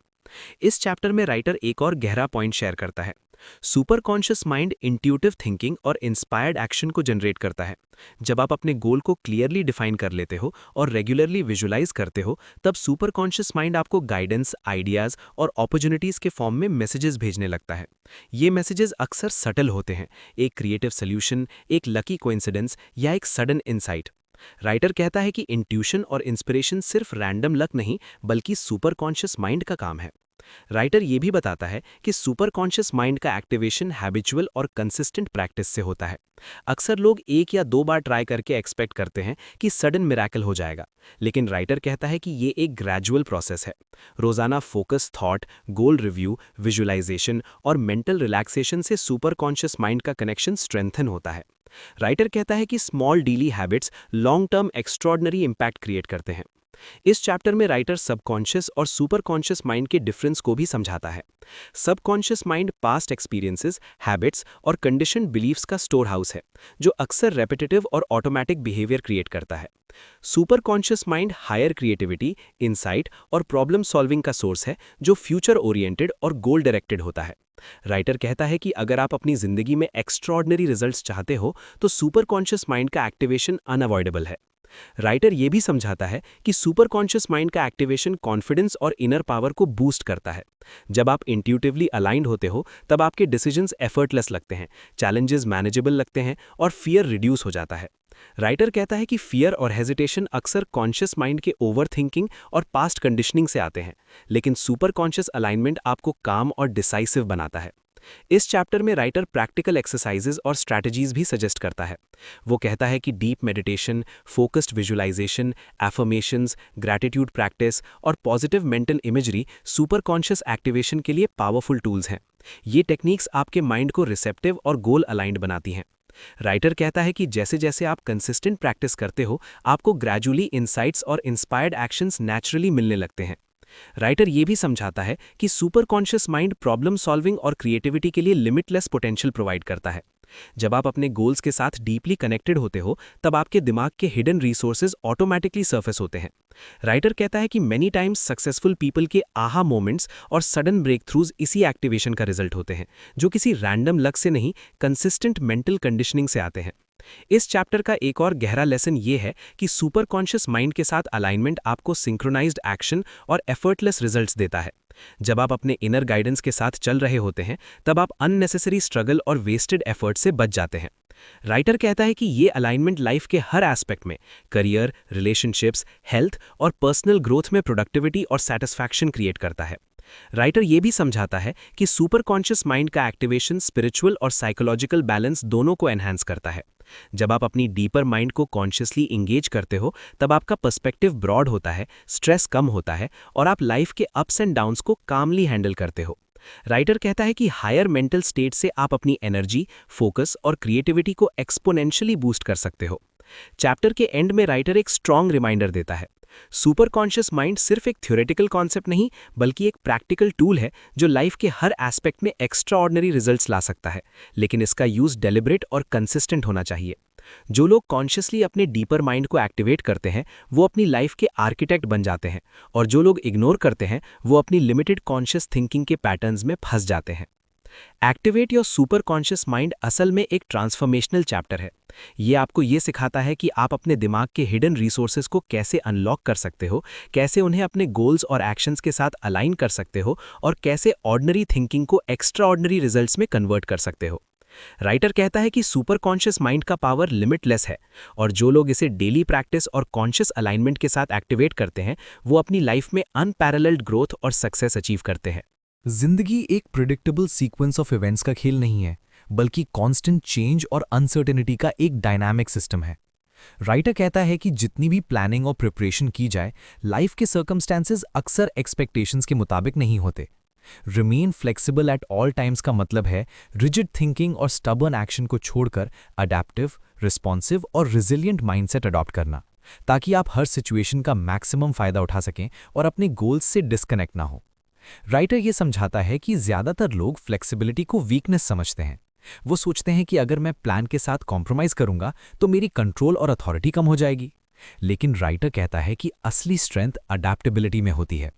जो लोग हर सिचुएशन के लिए मेंटली और स्ट्रेटेजिकली रेडी रहते हैं, वो चैलेंजेस को ऑब्स्टिकल्स की तरह नहीं, अपॉर्चुनिटीज की तरह देखते हैं। फ्लेक्सिबिलिटी उन्हें सर्वाइवल से आगे ले जाके ग्रोथ और एक्सीलेंस की तरफ पुश करती है। इस चैप्टर में राइटर एक्सप्लेन करता है कि फ्लेक्सिबिलिटी का प्रैक्टिकल मीनिंग है कि आप अपनी प्लानिंग और एग्जीक्यूशन के बीच कंटिन्यूअस फीडबैक लूप मेंटेन करें। अक्सर लोग रिजिड प्लान्स बनाते हैं और हर चीज को उसके मुताबिक फोर्स करने की कोशिश करते हैं, लेकिन सर्कमस्टांसेस चेंज होते हैं, मार्केट, एनवायरनमेंट, लोग और even personal energy levels. Writer कहता है कि स्मार्ट इंडिविजुअल्स कंटिन्यूअसली अपने प्लान्स को रिव्यू करते हैं और नेसेसरी एडजस्टमेंट्स करते हैं। फ्लेक्सिबिलिटी का मतलब कंट्रोल को लूज करना नहीं, बल्कि कंट्रोल को डायनामिक और रिस्पॉन्सिव बनाना है। राइटर ये भी समझाता है कि फ्लेक्सिबिलिटी माइंडसेट का एक इंटीग्रल पार्ट है। अगर आप मेंटली रिजिड हो तो छोटी चैलेंजेस भी आपको ओवरवेल्म कर देते हैं, लेकिन अगर आप अडैप्टिव माइंडसेट अडॉप्ट करते हो तो ऑब्स्टिकल्स क्रिएटिव प्रॉब्लम सॉल्विंग और इनोवेटिव सॉल्यूशंस का सोर्स बन जाते हैं। राइटर कहता है कि फ्लेक्सिबिलिटी का एक साइड इफेक्ट ये भी होता है कि स्ट्रेस और एंग्जाइटी नेचुरली रिड्यूस हो जाती है, क्योंकि आप एक्सपेक्ट करते हो कि चेंज होगा और उसके लिए मेंटली रेडी होते हो।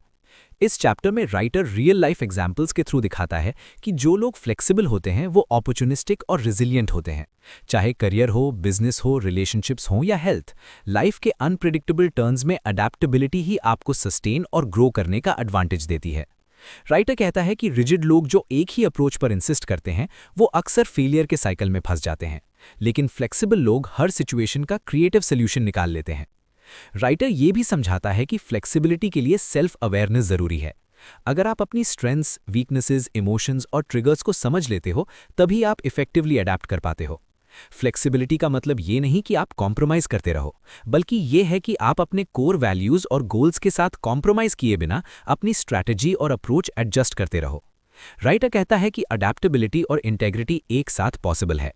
इस चैप्टर में राइटर एक और गहरा पॉइंट शेयर करता है, फ्लेक्सिबिलिटी और कंटिन्यूस लर्निंग का रिलेशन। जो लोग फ्लेक्सिबल होते हैं वो नए आइडियाज और पर्सपेक्टिव्स के लिए ओपन होते हैं। उनके लिए चैलेंजेस लर्निंग अपॉर्चुनिटीज हैं।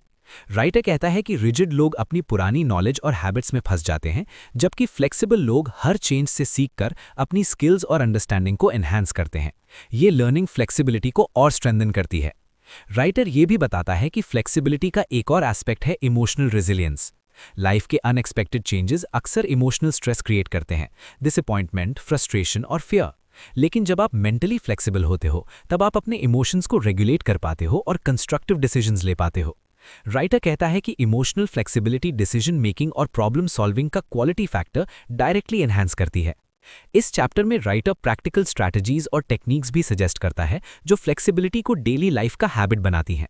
वो कहता है कि scenario planning, contingency plans, daily reflection और ओपन माइंडेड डिस्कशन फ्लेक्सिबिलिटी को डेवलप करने के लिए पावरफुल टूल्स हैं। इन प्रैक्टिसेस से आप मेंटली और स्ट्रेटेजिकली रेडी हो जाते हो कि अनएक्सपेक्टेड सिचुएशन आए तो स्ट्रेस फ्री और इफेक्टिव रिस्पॉन्स दे पाओ। राइटर ये भी समझाता है कि फ्लेक्सिबिलिटी का एक सटल लेकिन पावरफुल साइड इफेक्ट होता है, इनोवेशन और क्रिएटिविटी का बूस्ट। जब आप रिजिड नहीं होते और हर चीज के लिए एक ही सोल्यूशन पर इंसिस्ट नहीं करते तब आपको ऑल्टरनेटिव अप्रोचेस नेचुरली दिखने लगती हैं। राइटर कहता है कि ब्रेक थ्रू आइडियाज और प्रॉब्लम सॉल्विंग सोल्यूशंस अक्सर वही लोग निकालते हैं जो अडैप्टिव और फ्लेक्सिबल अप्रोच अडॉप्ट करते हैं। इस चैप्टर का एक और गहरा पॉइंट यह है कि फ्लेक्सिबिलिटी कंसिस्टेंसी और प्रोग्रेस को एनहांस करती है। जब आप अडैप्टिव अप्रोच रखते हो तब आप अपने गोल्स पर कंटिन्यूस प्रोग्रेस बना पाते हो, चाहे एनवायरनमेंट अनप्रेडिक्टेबल हो। रिजिड लोग ऑब्स्टिकल्स को रोड ब्लॉक्स की तरह ट्रीट करते हैं और प्रोग्रेस रुक जाती है, लेकिन फ्लेक्सिबल लोग क्रिएटिवली सॉल्यूशंस निकालकर आगे बढ़ते हैं। राइटर कहता है कि फ्लेक्सिबिलिटी और कंसिस्टेंसी एक साथ एक्स्ट्रा ऑर्डिनरी रिजल्ट्स क्रिएट करते हैं। राइटर ये भी समझाता है कि फ्लेक्सिबिलिटी का एसेंस एक्सेप्टेंस में है। एक्सेप्टेंस की लाइफ अनप्रेडिक्टेबल है और चेंजेस कांस्टेंट हैं, लेकिन एक्सेप्टेंस का मतलब डिफीट नहीं है। ये एक स्ट्रेटेजिक अवेयरनेस है कि चेंज इनएविटेबल है और उसके साथ कैसे अडैप्ट करना है। राइटर कहता है कि एक्सेप्टेंस और प्रोएक्टिविटी का कॉम्बिनेशन आपको रिजिलियंट और एम्पावर्ड बनाता है। चैप्टर के एंड में राइटर एक स्ट्रॉन्ग रिमाइंडर देता है कि जो लोग हर सिचुएशन के लिए मेंटली और स्ट्रेटेजिकली फ्लेक्सिबल होते हैं वो चैलेंजेस को ऑब्स्टिकल्स नहीं, स्टेपिंग स्टोन्स के रूप में देखते हैं। फ्लेक्सिबिलिटी सिर्फ सर्वाइवल का टूल नहीं है, ये ग्रोथ, एक्सीलेंस और एक्स्ट्रा ऑर्डिनरी अचीवमेंट का पावरफुल इनेबलर है। राइटर कहता है कि लाइफ के अनप्रेडिक्टेबल मेज में फ्लेक्सिबल रहना ही आपको कंटिन्यूसली प्रोग्रेस और सक्सेस की तरफ लेके जाता है। Remain flexible at all times असल में एक माइंडसेट और स्ट्रैटेजी का चैप्टर है। ये आपको ये सिखाता है कि रिजिड प्लान्स और लिमिटेड थिंकिंग के चक्कर में फंसने के बजाय अडैप्टेबल, रिस्पॉन्सिव और रिजिलियंट अप्रोच अडॉप्ट करना जरूरी है। जब आप हर सिचुएशन के लिए मेंटली फ्लेक्सिबल होते हो तब आप स्ट्रेस फ्री, इनोवेटिव और कंसिस्टेंटली गोल अलाइन बन जाते हो, और वही फ्लेक्सिबिलिटी एक्स्ट्रा ऑर्डिनरी रिजल्ट्स और पर्सनल मास्टरी का असली फाउंडेशन बन जाती है। हर इंसान के अंदर एक नेचुरल और इनेट क्रिएटिविटी होती है, लेकिन अक्सर लोग इस टैलेंट को या तो इग्नोर कर देते हैं या अंडर एस्टिमेट करते हैं। राइटर कहता है कि हमारी सोसाइटी और एजुकेशन सिस्टम अक्सर लॉजिकल थिंकिंग और रोट लर्निंग को ज़्यादा वैल्यू देती है, जिसकी वजह से लोग अपनी क्रिएटिव पोटेंशियल को एक्सप्लोर करने से कतराते हैं। अनलॉक योर इनबॉर्न क्रिएटिविटी का मतलब है अपने अंदर छुपे हुए आइडियाज़, इमेजिनेशन और इनोवेशन को कॉन्शियसली अवेकन करना और उसे अपनी ज़िंदगी, करियर और गोल्स के लिए एक्टिवली अप्लाई करना। राइटर ये समझाता है कि क्रिएटिविटी सिर्फ आर्ट या म्यूज़िक तक सीमित नहीं है, ये हर फील्ड में एग्जिस्ट करती है, business, science, problem solving, relationships और डेली लाइफ के चैलेंजेस में भी। जो लोग अपनी क्रिएटिविटी को नर्चर करते हैं वो न्यू सॉल्यूशंस, इनोवेटिव स्ट्रैटेजीज और यूनिक पर्सपेक्टिव्स ला पाते हैं, जो उन्हें ऑर्डिनरी लोगों से अलग और एक्स्ट्राऑर्डिनरी रिजल्ट्स के करीब ले जाते हैं। राइटर कहता है कि क्रिएटिविटी का असली एसेंस अडैप्टेबिलिटी और अपॉर्चुनिटी क्रिएशन में है। इस चैप्टर में राइटर एक्सप्लेन करता है कि ज़्यादातर लोग क्रिएटिविटी के प्रोसेस को फियर और डाउट के साथ लिंक कर देते हैं। वो सोचते हैं कि अगर मैं रिस्क लूंगा या अनकन्वेंशनल आइडिया सोचूंगा तो फेलियर हो सकता है या लोग मुझे जज करेंगे। लेकिन राइटर कहता है कि क्रिएटिविटी का फियर और कंफर्ट जोन के ऊपर डायरेक्ट रिलेशन है। जब आप अपने कंफर्ट जोन से बाहर निकलते हैं और नए पर्सपेक्टिव्स एक्सप्लोर करते हैं, तब आपका क्रिएटिव पोटेंशियल नेचुरली अवेकन होता है। फ्लेक्सिबिलिटी और इमेजिनेशन क्रिएटिविटी के कोर ड्राइवर्स हैं। राइटर ये भी समझाता है कि क्रिएटिविटी का एक्टिवेशन डेलिब्रेट और डिसिप्लिन्ड प्रैक्टिस से होता है। अक्सर लोग वेट करते हैं कि इंस्पिरेशन खुद आएगी, लेकिन राइटर कहता है कि इंस्पिरेशन को अट्रैक्ट करना एक स्किल है जो हैबिट्स और माइंडसेट से डेवलप होती है। रोज़ाना ब्रेनस्टॉर्मिंग, जर्नलिंग, ऑब्जर्वेशन और एक्सपेरिमेंटेशन से आप अपनी क्रिएटिव फैकल्टीज़ को शार्पन करते हो। राइटर कहता है कि कंसिस्टेंसी और प्रैक्टिस ही इनोवेशन और ब्रेक थ्रू आइडियाज़ का फाउंडेशन है। इस चैप्टर में राइटर एक और गहरा पॉइंट शेयर करता है। क्रिएटिविटी का रिलेशन प्रॉब्लम सॉल्विंग और गोल अचीवमेंट से है। जब आप अपने गोल्स के कॉन्टेक्स्ट में क्रिएटिवली सोचते हैं, तब ऑब्स्टिकल्स आपको सिर्फ चैलेंजेस नहीं लगते, बल्कि अपॉर्चुनिटीज़ की तरह नजर आते हैं। राइटर कहता है कि क्रिएटिव अप्रोच से आप लिमिटेड रिसोर्सेज और कंस्ट्रेंट्स के अंडर भी सॉल्यूशंस निकाल सकते हो, जो कन्वेंशनल थिंकिंग से पॉसिबल नहीं होता। क्रिएटिविटी रिसोर्सफुलनेस और रेजिलियंस के साथ क्लोजली लिंक्ड है। राइटर ये भी समझाता है कि क्रिएटिविटी का एक्सप्रेशन डाइवर्स फॉर्म्स में होता है। हर इंसान का क्रिएटिव स्टाइल यूनिक होता है। कुछ लोग आइडियाज़ जनरेट करने में स्ट्रांग होते हैं, कुछ लोग सॉल्यूशंस इंप्लीमेंट करने में और कुछ लोग विजुअल और कंसेप्चुअल थिंकिंग में। राइटर कहता है कि अपनी इनेट स्टाइल को समझना और उसके स्ट्रेंथ्स के अकॉर्डिंग प्रैक्टिस करना क्रिएटिविटी को अनलॉक करने का एक की एलिमेंट है। सेल्फ अवेयरनेस और एक्सपेरिमेंटेशन इस प्रोसेस के कोर टूल्स हैं। इस चैप्टर में राइटर बताता है कि क्रिएटिविटी का रिलेशन माइंडसेट और बिलीफ्स से है। जो लोग सोचते हैं कि उनमें क्रिएटिविटी नहीं है, वो अपने पोटेंशियल को ब्लॉक कर देते हैं। राइटर कहता है कि बिलीव्स सेल्फ फुलफिलिंग होते हैं। अगर आप बिलीव करते हो कि आप क्रिएटिव हो, तब आप नेचुरली आइडियाज़ जनरेट करते हो और सॉल्यूशंस निकालते हो। और अगर डाउट और फियर डोमिनेट करते हैं, तब क्रिएटिव पोटेंशियल डोमिनेट रह जाता है। राइटर कहता है कि माइंडसेट का ट्रांसफॉर्मेशन क्रिएटिविटी अनलॉक करने का फर्स्ट स्टेप है। राइटर ये भी समझाता है कि क्रिएटिविटी का एक साइकोलॉजिकल और इमोशनल एस्पेक्ट होता है। जब आप अपने आइडियाज़ को फ्रीली एक्सप्लोर करते हो, रिस्क लेते हो और एक्सपेरिमेंटेशन करते हो, तब कॉन्फिडेंस और सेल्फ एक्सप्रेशन के लेवल भी इंप्रूव होते हैं। राइटर कहता है कि अपनी क्रिएटिविटी को सप्रेस करना सिर्फ पोटेंशियल वेस्ट करना नहीं, बल्कि इमोशनल सेटिस्फैक्शन और पर्सनल ग्रोथ के अपॉर्चुनिटीज़ भी मिस करना है। जो लोग अपनी क्रिएटिव इंस्टिंक्ट्स को नर्चर करते हैं, वो जिंदगी में ज़्यादा फुलफिल्ड और इनोवेटिव होते हैं। इस चैप्टर में राइटर प्रैक्टिकल स्ट्रैटेजीज और टेक्निक्स भी सजेस्ट करता है। वो कहता है कि क्रिएटिव थिंकिंग डेवलप करने के लिए ऑब्जर्वेशन और क्यूरियोसिटी मेंटेन करना, अजम्पशंस चैलेंज करना, ब्रेनस्टॉर्मिंग और माइंड मैपिंग करना और रेगुलरली रिफ्लेक्शन और जर्नलिंग करना ज़रूरी है। राइटर कहता है कि क्रिएटिविटी का एसेंस एक्शन और एक्सपेरिमेंटेशन में है। सिर्फ सोचना काफ़ी नहीं होता, आइडियाज़ को रियलिटी में इम्प्लीमेंट करना भी इक्वली इंपॉर्टेंट है। राइटर ये भी समझाता है कि क्रिएटिविटी कोलैबोरेटिव प्रोसेस भी हो सकता है। जब आप राइट एनवायरनमेंट और राइट पीपल के साथ आइडियाज़ शेयर करते हैं, तब कलेक्टिव ब्रेनस्टॉर्मिंग और डाइवर्स पर्सपेक्टिव्स क्रिएटिविटी को एक्सपोनेंशियली इन्हांस करते हैं। राइटर कहता है कि आइसोलेशन कभी कभी फोकस के लिए अच्छा होता है, लेकिन कोलैबोरेशन से इनोवेशन और ब्रेक थ्रूज नेचुरली आते हैं। इस चैप्टर का एक और गहरा लेसन ये है कि क्रिएटिविटी और विजन क्लोजली लिंक्ड हैं। जो लोग अपनी इमेजिनेशन और क्रिएटिव फैकल्टीज़ को अपने गोल्स के साथ अलाइन करते हैं, वो इनोवेटिव स्ट्रैटेजीज और यूनिक अप्रोचेस डेवलप करते हैं, जो ऑर्डिनरी प्लानिंग और एग्जीक्यूशन से काफ़ी एडवांस्ड होती हैं। राइटर कहता है कि इनोवेशन और ओरिजिनलिटी का सोर्स हमेशा इमेजिनेशन और इनर क्रिएटिविटी होता है। राइटर ये भी बताता है कि इनेट क्रिएटिविटी को ब्लॉक करने वाले मेजर फैक्टर्स फियर, जजमेंट और पास्ट कंडीशनिंग होते हैं। लेकिन जब आप कॉन्शियस एफर्ट करते हो, अपने कंफर्ट जोन से बाहर निकलते हो और एक्सपेरिमेंटेशन और फेलियर को लर्निंग अपॉर्चुनिटी के रूप में ट्रीट करते हो, तब क्रिएटिविटी नेचुरल और एफर्टलेस फ्लो में आ जाती है। राइटर कहता है कि कंसिस्टेंट प्रैक्टिस और ओपन माइंडेडनेस से क्रिएटिव पोटेंशियल अनलॉक होता है और आपको इनोवेटिव माइंडसेट मिलता है। चैप्टर के एंड में राइटर एक स्ट्रॉन्ग रिमाइंडर देता है।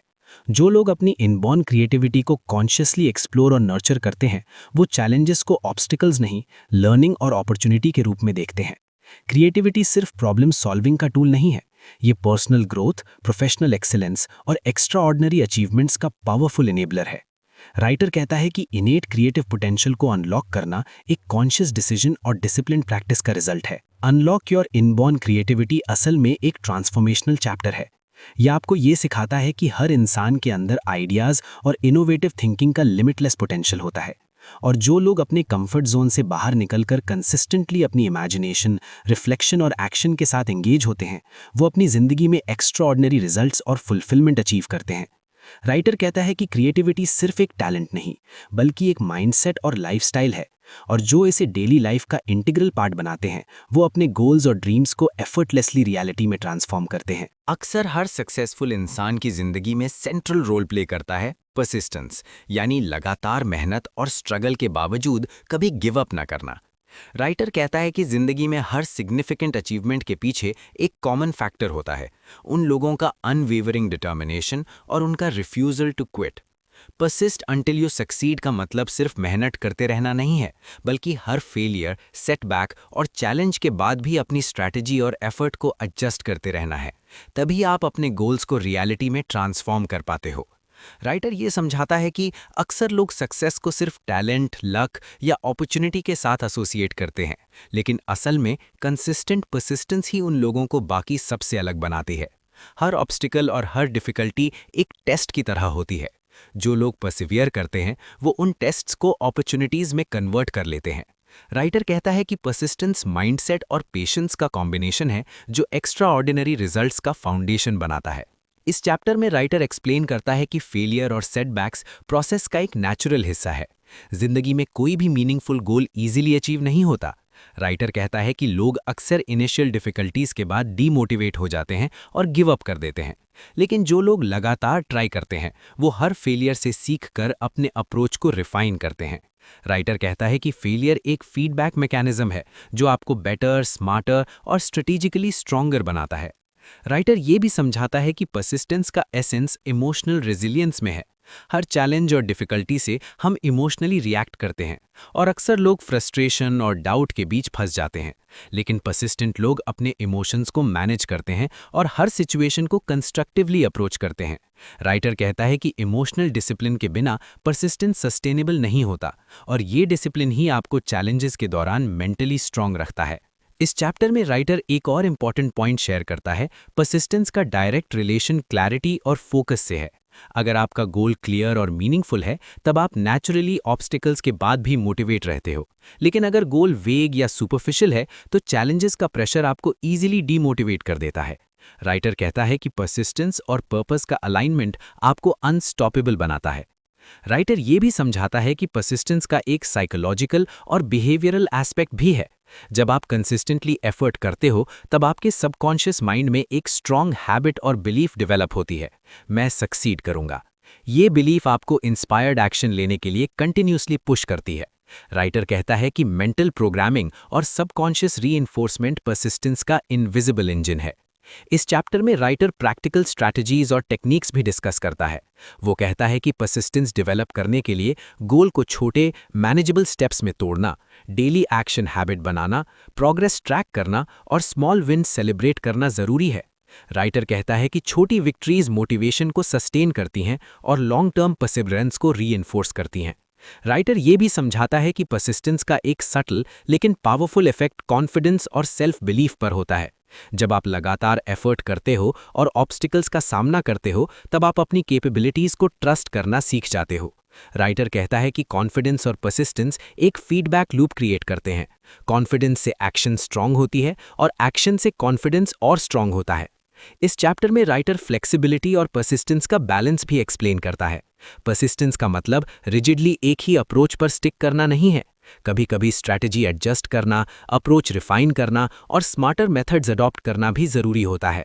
राइटर कहता है कि जो लोग अडॉप्ट करते हैं और फिर भी क्विट नहीं करते, वो ट्रू परसिस्टेंट अचीवर्स होते हैं। फ्लेक्सिबिलिटी और परसिस्टेंस का कॉम्बिनेशन अनस्टॉपेबल रिजल्ट्स क्रिएट करता है। राइटर ये भी समझाता है कि परसिस्टेंस का एक स्पिरिचुअल और इमोशनल डायमेंशन भी होता है। जब आप अपने गोल्स के लिए कंसिस्टेंटली एक्शन लेते हो तब आप एक हायर पर्पस और मिशन के साथ अलाइन हो जाते हो। राइटर कहता है कि पर्पस ड्रिवन परसिस्टेंस आपको चैलेंजेस और डिफिकल्टीज के दौरान मोटिवेटेड और सेंटर्ड रखता है। ये इनर अलाइनमेंट आपको एक्सटर्नल प्रेशर से इंडिपेंडेंट और रेजिलिएंट बनाता है। इस चैप्टर में राइटर एक और गहरा पॉइंट शेयर करता है, परसिस्टेंस का क्यूमुलेटिव और कंपाउंडिंग इफेक्ट एक्स्ट्राऑर्डिनरी होता है। हर स्मॉल एफर्ट, हर छोटी इंप्रूवमेंट और हर ओवरकम की गई डिफिकल्टी आपके लॉन्ग टर्म सक्सेस के लिए बिल्डअप का काम करती है।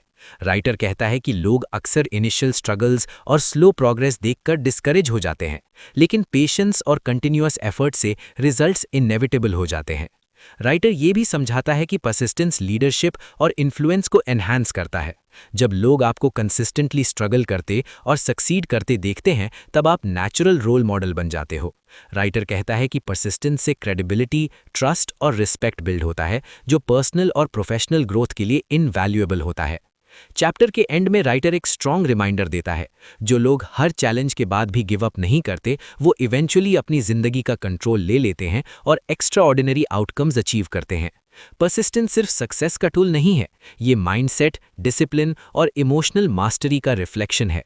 राइटर कहता है कि लगातार एफर्ट और अनवेवरिंग डिटर्मिनेशन के कॉम्बिनेशन से इम्पॉसिबल भी पॉसिबल बन जाता है। परसिस्टेंस अंटिल यू सक्सीड असल में एक ट्रांसफॉर्मेटिव चैप्टर है। ये आपको ये सिखाता है कि ऑब्स्टिकल्स, फेलियर्स और डिफिकल्टीज सिर्फ टेम्पररी टेस्ट्स हैं और उनके बाद भी एक्शन लेना और बिलीव करना ही लॉन्ग टर्म सक्सेस का असली सीक्रेट है। जब आप अपनी लाइफ में परसिस्टेंस को डेली प्रैक्टिस और हैबिट बना लेते हो तब आप अनस्टॉपेबल मोमेंटम, सेल्फ बिलीफ और एक्स्ट्राऑर्डिनरी अचीवमेंट अचीव करते हो। राइटर कहता है कि परसिस्टेंस एक कॉन्शियस चॉइस है जो ऑर्डिनरी लाइफ को एक्स्ट्राऑर्डिनरी रिजल्ट्स में ट्रांसफॉर्म कर देता है। इस किताब का कंक्लूजन एक पावरफुल और डायरेक्ट मैसेज के साथ सामने आता है। जिंदगी तब नहीं बदलती जब आप सिर्फ सोचते हो, समझते हो या सपने देखते हो। जिंदगी तब बदलती है जब आप एक्शन लेते हो। टेक एक्शन टुडे का मतलब कल का इंतजार छोड़ना, परफेक्ट मोमेंट का वेट छोड़ना और अभी इसी पल अपनी जिंदगी की जिम्मेदारी खुद उठाना है। राइटर कहता है कि नॉलेज तब तक बेकार है जब तक वो एक्शन में कन्वर्ट ना हो। हर आइडिया, हर गोल और हर सपना सिर्फ एक थॉट ही रह जाता है अगर उसके साथ एक्शन नहीं जुड़ता। राइटर ये समझाता है कि ज़्यादातर लोग अपनी लाइफ में स्टक इसलिए रहते हैं क्योंकि वो फ्यूचर के बारे में सोचते रहते हैं लेकिन प्रेजेंट में कुछ नहीं करते। वो कहते हैं कल शुरू करेंगे, जब टाइम मिलेगा, जब कंडीशंस बेटर होंगी। लेकिन सच्चाई ये है कि कल कभी नहीं आता, टाइम कभी परफेक्ट नहीं होता और कंडीशंस हमेशा इम्परफेक्ट ही होती हैं। राइटर कहता है कि एक्शन लेने का एक ही सही वक्त होता है, अभी। इस कंक्लूजन में राइटर पूरी किताब का एसेंस एक सिंपल ट्रूथ में कंप्रेस कर देता है। आपकी लाइफ आज के एक्शंस का रिजल्ट है और आपका फ्यूचर आज के एक्शन से ही बनेगा। अगर आप आज कुछ नहीं बदल पे तो कल भी वही रिपीट होगा। राइटर कहता है कि चेंज एक डिसीजन से शुरू होता है लेकिन ट्रांसफॉर्मेशन एक्शन से होता है। डिसीजन बिना एक्शन के सिर्फ एक विश होती है। राइटर ये भी एक्सप्लेन करता है कि एक्शन लेने का मतलब ये नहीं होता कि आपको सब कुछ क्लियर होना चाहिए। ज़्यादातर लोग क्लैरिटी का वेट करते हैं लेकिन राइटर कहता है कि क्लैरिटी अक्सर एक्शन के बाद आती है, पहले नहीं। जब आप पहला कदम उठाते हो तब रास्ता धीरे धीरे खुलता है। एक्शन से कॉन्फिडेंस बनता है और कॉन्फिडेंस से और बेटर एक्शन निकलता है। ये एक पॉजिटिव साइकिल है जो सिर्फ शुरुआत मांगता है। इस कंक्लूजन में राइटर फियर और डाउट के टॉपिक पर भी सीधा बात करता है।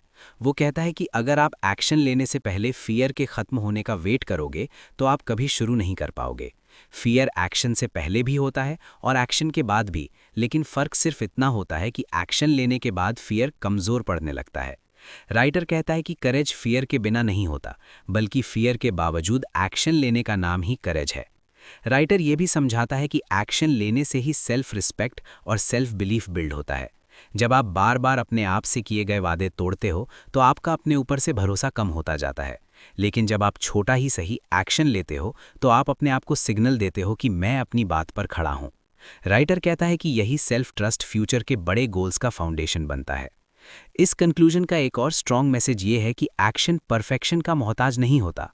राइटर कहता है कि इम्परफेक्ट एक्शन भी परफेक्ट प्लानिंग से ज़्यादा पावरफुल होता है। ज़्यादातर लोग इसलिए स्टक हो जाते हैं क्योंकि वो सब कुछ परफेक्ट चाहते हैं, perfect plan, perfect timing, perfect confidence. लेकिन राइटर कहता है कि परफेक्शन एक इल्यूजन है। रियल प्रोग्रेस मैसी होती है, अनकंफर्टेबल होती है, लेकिन वही रियल होती है। राइटर ये भी याद दिलाता है कि लाइफ लिमिटेड है। हर दिन जो बिना पर्पस के निकल जाता है वो कभी वापस नहीं आता।